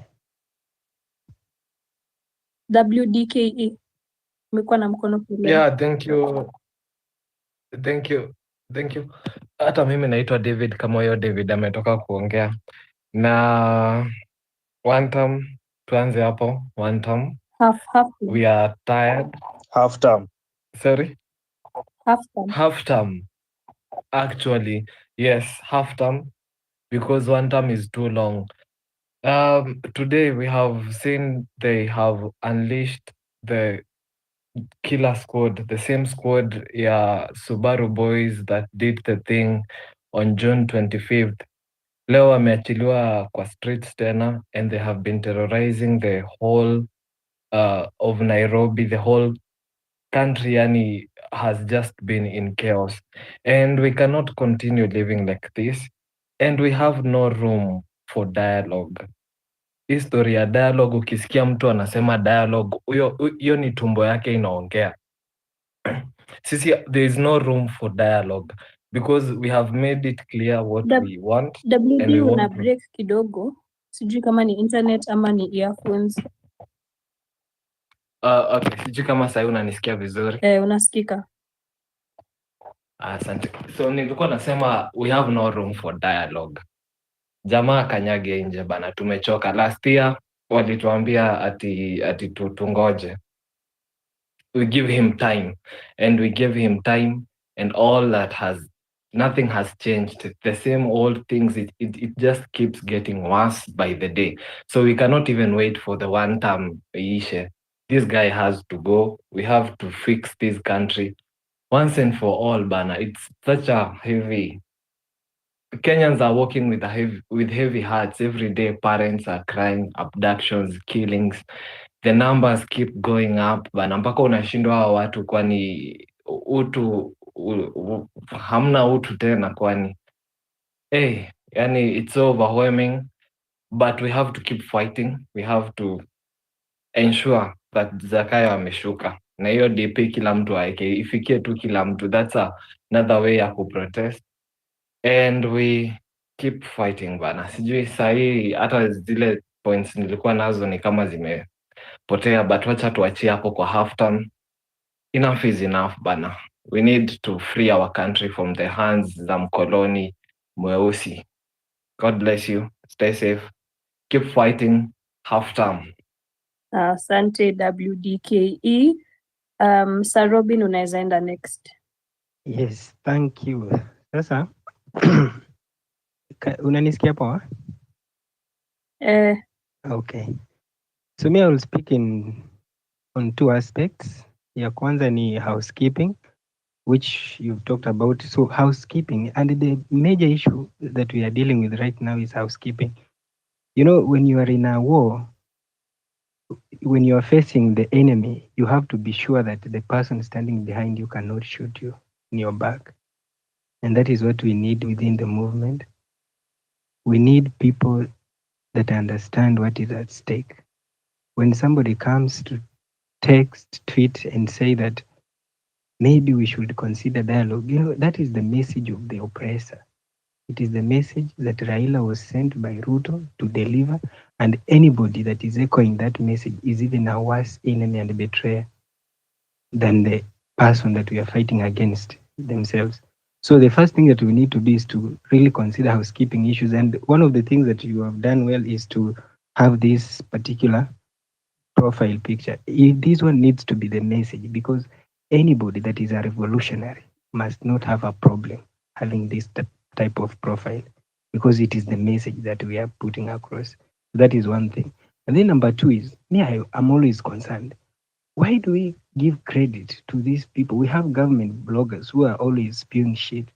Why can't we just deal with them like on this app? We must report an account. Just maybe make an example of 2 accounts or 3.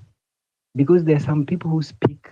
Like today, when you look at somebody like this guy here, he used to be a woman before he turned into a man. This guy into Abraham Mutai. He's literally spewing hate against people from our region who are being terrorized. People who are innocent. Mothers are being raped. And somebody is saying that it is the Kikuyus who are fighting against Ruto.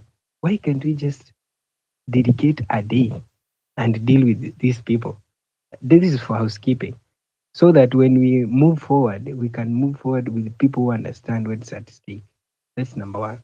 And then number two is about strategy. How do we deal with this person? Because he is trying to use all tactics. And in a revolution, as you can all draw examples from the Arab uprisings, and any other revolution, the use of guns is usually the last resort for any despot. They will always use guns because, first of all, it's easier to outsource guns because they come in numbers and less, the labor cost is cheap. That is cheap labor. So the use of guns is actually a last resort. So if there is, even at the moment that we are feeling defeated, if there's anything we can draw from this is that actually this is the last stage, because what else can he do? What else? He's killed people. So what else can he do? So the thing is, we cannot now, therefore, go forward and start talking about CG one term. We need to be very distinctive. Again, maybe I should just go back to my first point that I was saying, housekeeping issues. Nobody who is agitating for change in this country should be talking about one term. That is a misplaced agenda. It's a misplaced slogan. Our slogan should be, it's now, it's half time, because we cannot wait. We cannot wait. We have people who have different interests in this particular country.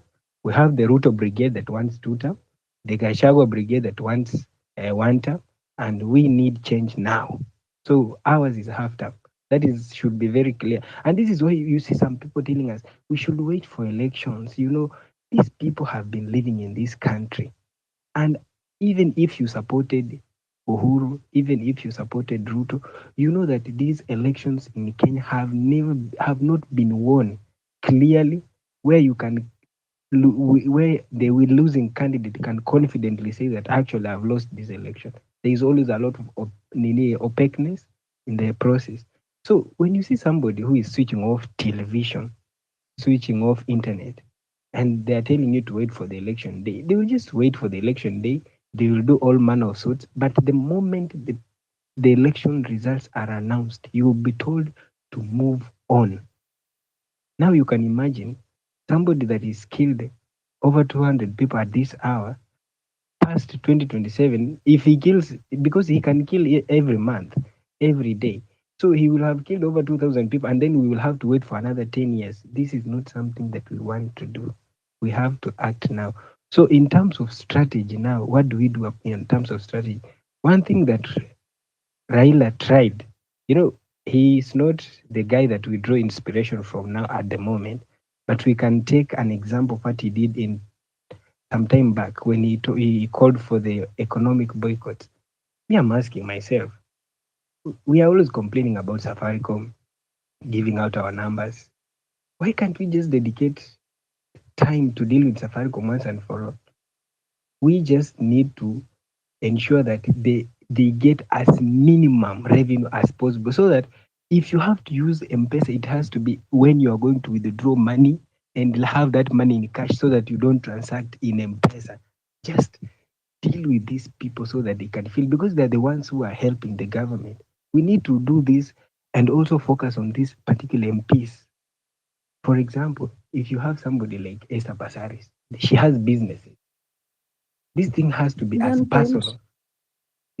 This thing has to be as personal as possible. Because if Esther Basaris does not care about the electorate, the people whom she was elected to serve, women getting raped, she's not saying anything. Children getting shot at in hospitals, she's not saying anything.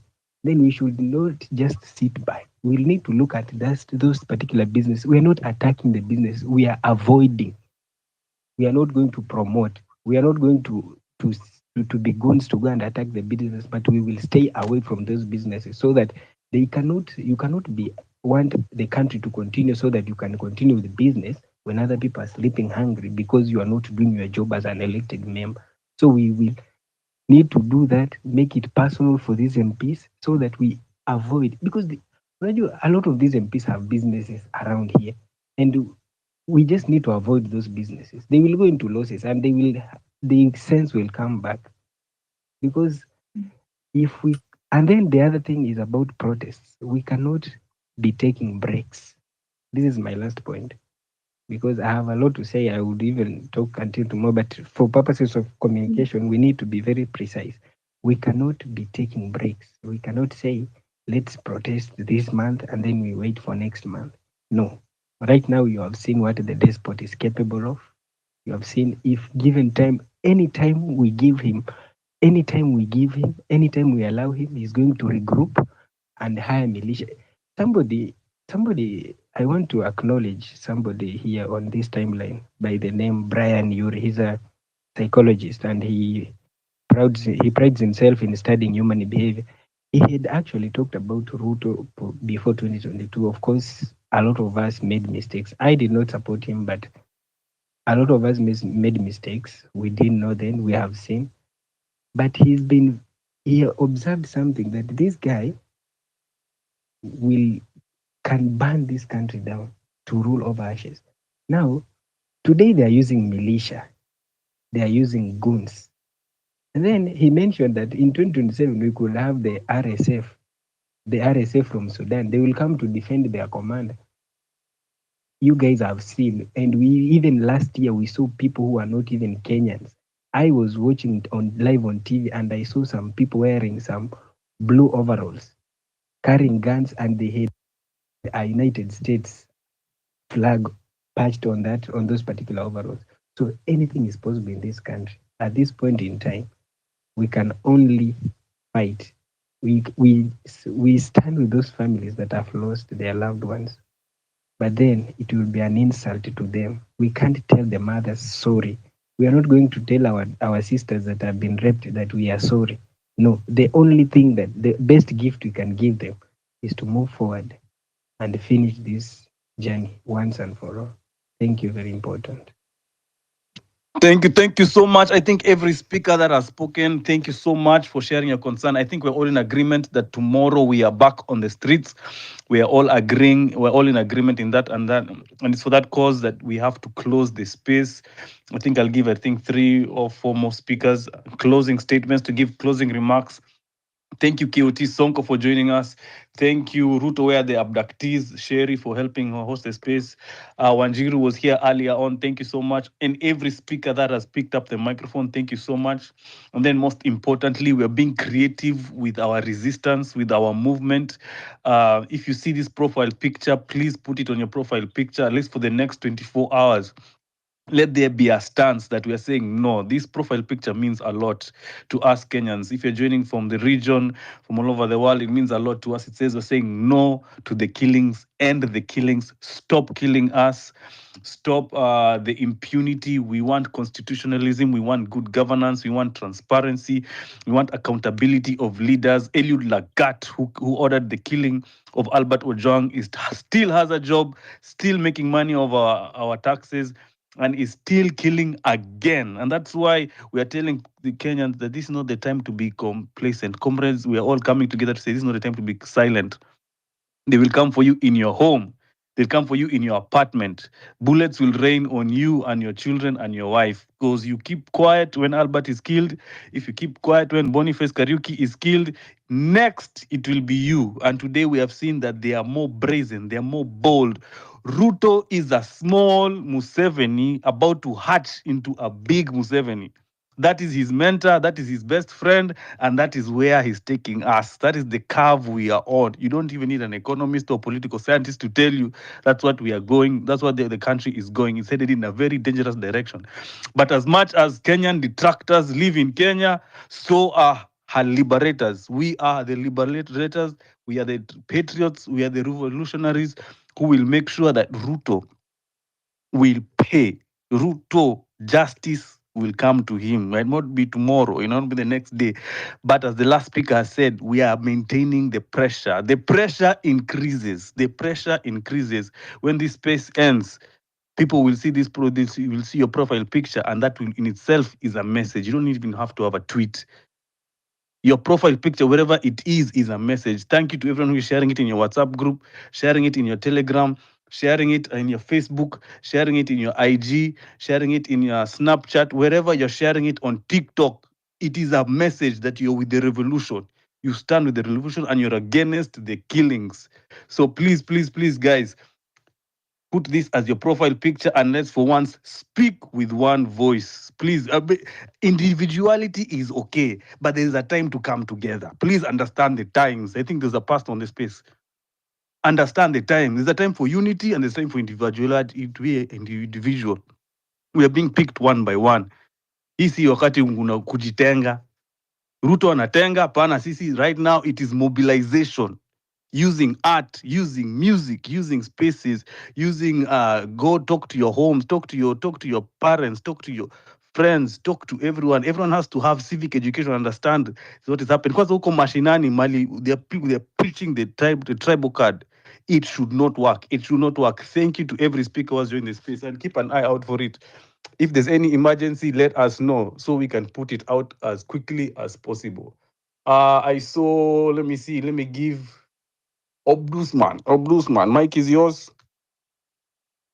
Thank you so much for the opportunity. And first of all, I want to appreciate all the comrades who have, changed their profile pictures in solidarity. Myself, when I was changing the picture, it gave me an opportunity to share with my timeline members. So I did that as well. But back to the point, I think what we've seen today on the streets is actually unprecedented.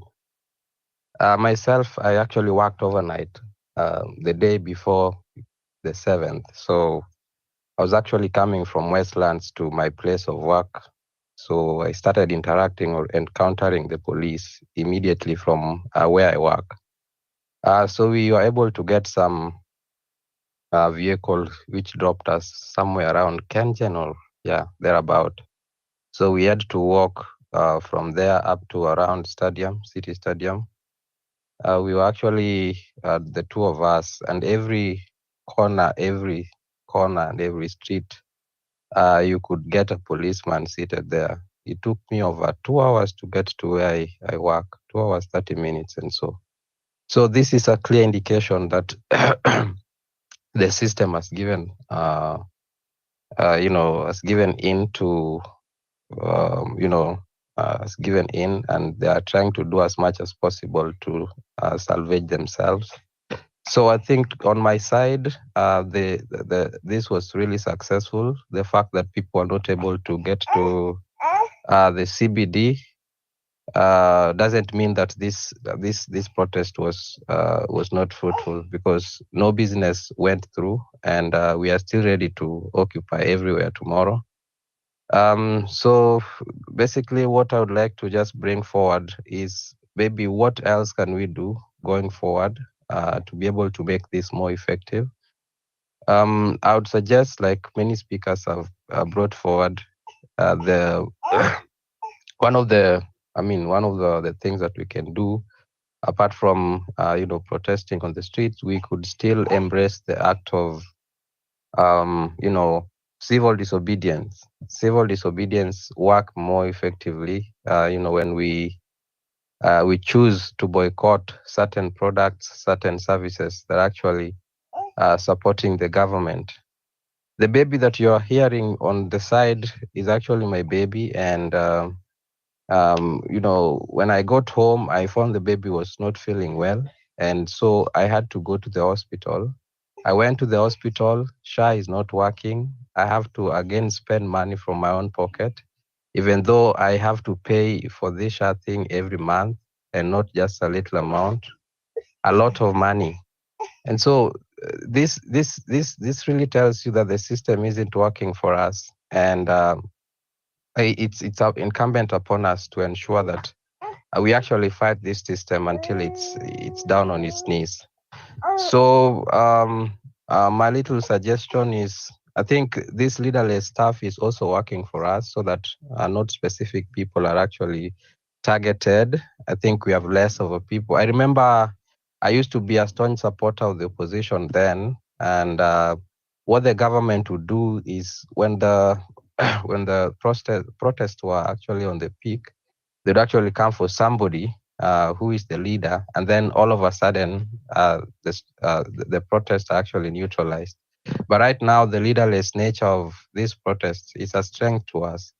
It's actually helping us to sustain the impact, because even though a few of us are targeted, but we still have this metamorphosing because of the leaderless nature. So we can still keep that, of course, and also try as much as possible.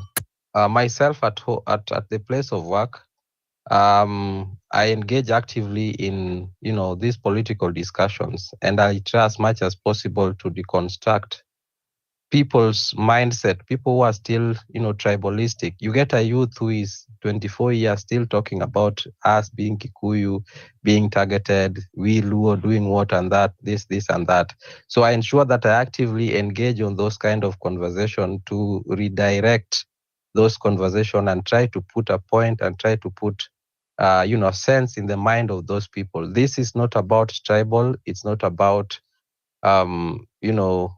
those kind of petty politics. This is beyond that.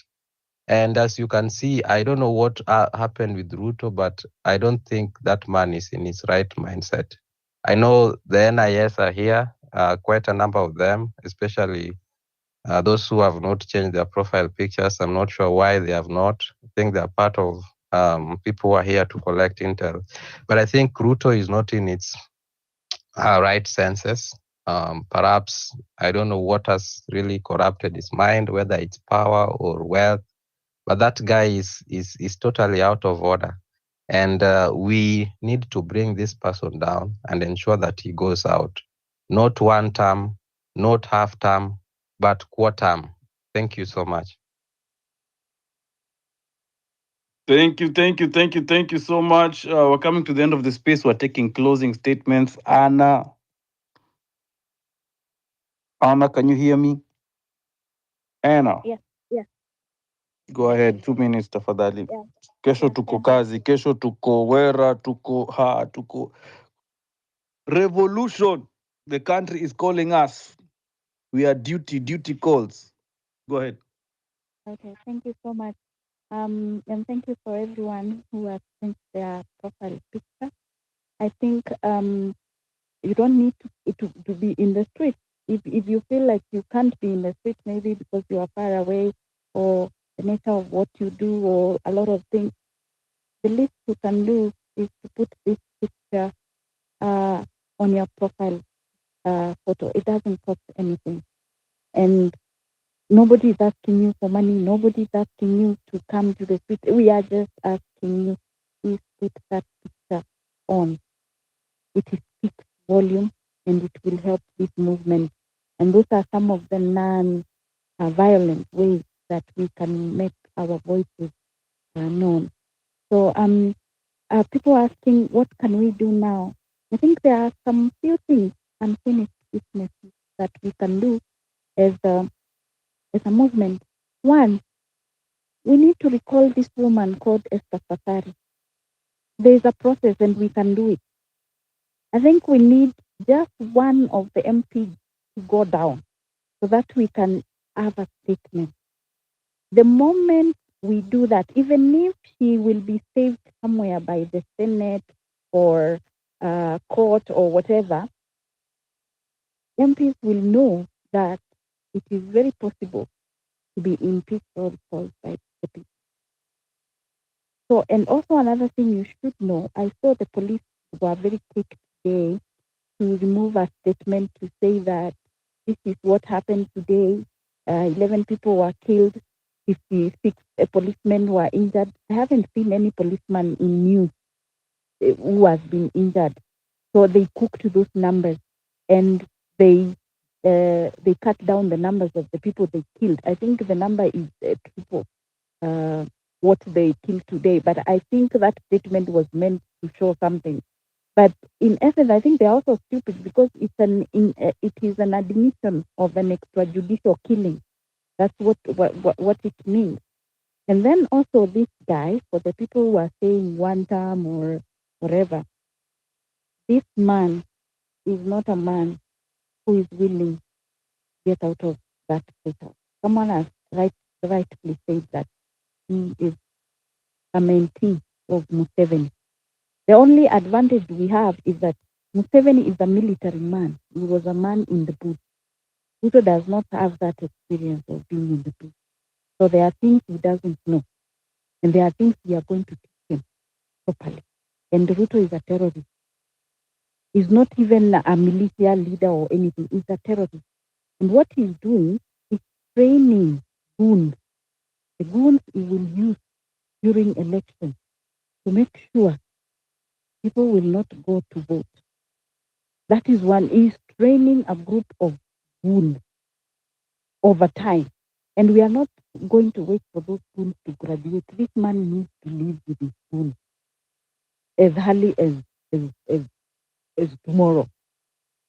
And we should forget about Raila. I didn't even understand what Raila was saying actually.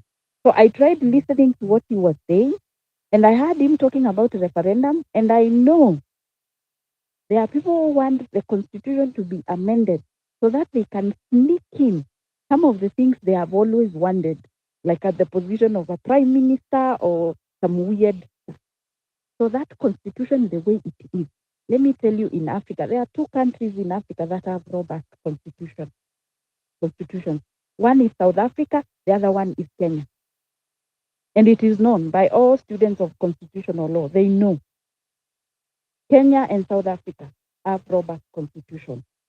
So we cannot allow, we will work with that. That constitution is good the way it is. Even the women representatives, the thing that can happen is recalling those bimbos home. So the next time a woman representative will see they are being recalled, they won't go there and start being a flower girl of people there. The other thing is that there's somebody we've forgotten called Eliud Langat. That guy is still earning salary. That man should be fired. Kasongo does not want to fire that man because this guy does not listen to the masses. He does not care. Mtu anaenda anajenga kanisa kwa land fee yake. He's going to invest so much billions to build kanisa in a land that does not belong to him. And now he's selling weapons. Yani, the guy is so messed up. He's there supporting the instability in Sudan. He's also involved in the Congo crisis. So this is a guy who just like he can do anything to make sure he stays in power and he amasses. You know, the wealth that the Kenyatta family collected over 50 years. Ruto wants to get that wealth in 5 years. I'm telling you. And that is what he's doing, the thing he's doing now. He has done so bizarre things, including getting Somalis to be Kenyan. Msomali mwenye anatoka Mogadishu hata ajui Kiswahili hata hajaisomea hii Kenya, saizi ako na ID as a Kenyan because he's trying everything possible to make sure he stays in power. This man was wrong for this country. This is a person who became a president because he was trying to save himself from ICC. So this is a crook. It is a criminal. This is a criminal, and we should not take any breaks. We should not take any breaks. We should be very consistent because the moment we take the break, they recharge. That's what I've realized. The moment we just took a break kidogo hivi, the moment we come for a maandamano, tunapata wako na ka strategy mpya kama hiyo sengenge yenye wanaweka hapo. If we had done the 25th, tuende kesho yake, hiyo saa ya kufikiria juu ya sengenge ingekuwa, but we gave them time to think about, we can fence this thing. And then this narrative they have started, yeah, tribal. They are trying to use the script of 2007. They want to see if different tribes can fight each other, And also, I also see some politicians who want things to be so bad so that we can do, when Kofi Annan came to Kenya and all things had to change and everything, so many things were created, and that's where they want to sneak some of their things. That's why some of them who might pretend to be friends of the movement, we need to interrogate, especially these seasoned politicians. Siwaoni vizuri, sioni interest yao. The reason why they are with us is just because they are not in the other. Wakiitwa tu hapo utaona wakikimbia. So we have to be very careful and protect this movement and protect this the integrity of this movement. And watu wale hamjaweka profile unless we ni afande ama we ni spy ama we ni mtu wa Kasongo. That's the only way we can explain you've not put your profile picture, but it is okay. Ikianza kuumana pia kitakuuma wewe. Saa zile naenda kununua sukari, ile pesa nanunua, I don't think even wewe unanunua rahisi, but afande, endelea kukaa tu na picha yako. Thank you. Thank you so much, Anna. Josh, oh my gosh, we're running out of time. Josh, are you there? Josh, not on the mic. Nick Morgan Estates. Nick Morgan, are you there? We have lost Nick Morgan. I'm here. Tafadhali 2 minutes. Thank you, Centric and fellow comrades. Yeah, first of all, I want to give a big shout out to all people who came yesterday. Yeah, sisi tulitokea, despite the fact that we are not large in numbers. Tulifika hadi Jogoo Road, jaribu ku press hadi lakini haikuwork, but all the same tulitokea. And if you're here, you lost a beloved one, and uliumia, unaona manze, sorry manze. This is a fraternity of all comrades. We are here for everyone, you know. When you go to the streets, because the streets belong to us. This is our country, and we love our country. We are ready to do anything for this country, you know. And I want to encourage everyone here that first of all, kwanza wase washika ID, because that is a tool. 2027.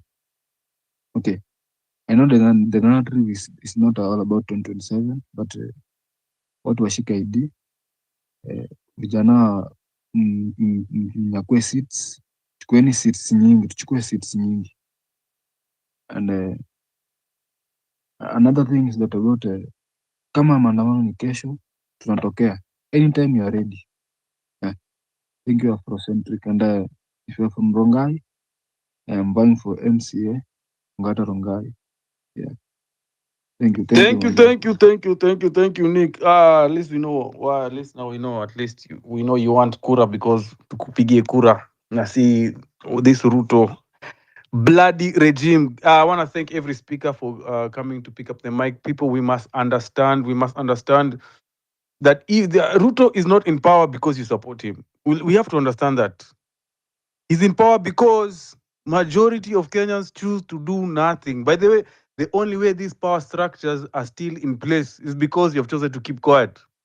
We have too many fence sitters. Like, we have been here for 4 hours. We're saying, guys, we're doing digital protesting. Please put your picture, do something. But it's a very small percentage that have moved. Still, people are still doing nothing. And that's how evil thrives. That's how tyrants rule. That's how, if we read our history books, tuliona hapa, the British came to Kenya in 1895 hapo. And then we read Rwanda from 1895, over 111 years, until 1963. What were Kenyans doing? Why did they not pick up arms? It's because majority were doing nothing. Before the majority picked up arms, the Italians came to Ethiopia, they found people there with knives ready for them, and they were never colonized. So our history books can either read a tyrant came to Ruto, took power, and on the second year he fell. Ama it can read Ruto took power and he held for two decades. Because if we keep quiet before our mental shifts, we have to have that mental shift, especially from the neutrals. Those people saying, let me stay home. let me be neutral. Let me don't get involved. Hey, wasi wanasema nini? Wanaenda kwa streets. Oh, let me stay home. That neutrality, when you're neutral, when you're on the fence, you have umeka kurako kwa debe ya Ruto, because that's what he needs. He needs you just do nothing. That's why they're taking these big trucks, they're taking guns, they're firing. They want you to keep quiet. Na tuko wale watuko hapo, by the everyone who has changed their profile picture, leo nimekufuata. I've done my best when everyone was speaking, I was following because you're putting a statement. Your flag has called and you've answered. Nimesema Z. Always you cannot take a Kenyan, shoot him and then drag him on the police. Msia anavutwa kama mzoga. Humanity is gone. Ruto's regime is evil. We are not negotiating with terrorists. People who are killing us, we are not negotiating with Ruto. He has to go. And that's where we are. Hapo ndo syllabus imefika. Hatuongei, umse aende. And the pressure must remain maximum. Maximum pressure. We are disrupting the economy. All the roads closed. Kesho tuko kwa ground. Aya, Dr. Sketch, please close. I'm closing the space. Thank you very much, Avlo Sentry. You see, hapo kwa watu wa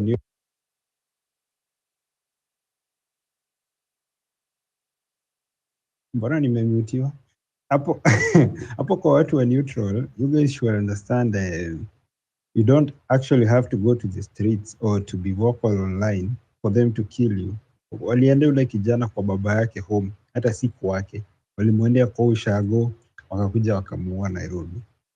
Another thing, this digital protest we are currently doing, like I use my account for business and I have put it up, so I don't understand the guys who are now putting them up. Sijui excuse yao inaweza kuwa nini, because mimi naona labda hawa ni watu ya Kasongo. I don't get it. Like, you guys should put this nini up and protest with us. And Afro could ask one of them. Maybe you can just upandishe mmoja tu mwenye ako hapa ameshinda all those hours, atuambie tu, just one or two people, uwapandishe tu waulize ni nini. Maybe kuna kitu hatujui. Nimepandisha youth. Youth, can you hear me? Go just Sketch, you're going to land. You're the one who's closing the space. Youth, can you hear me? Youth president or youth peace Kenya? Youth leader. Youth leader unanisikia? Youth leader advocate, senior back-end developer. Wait,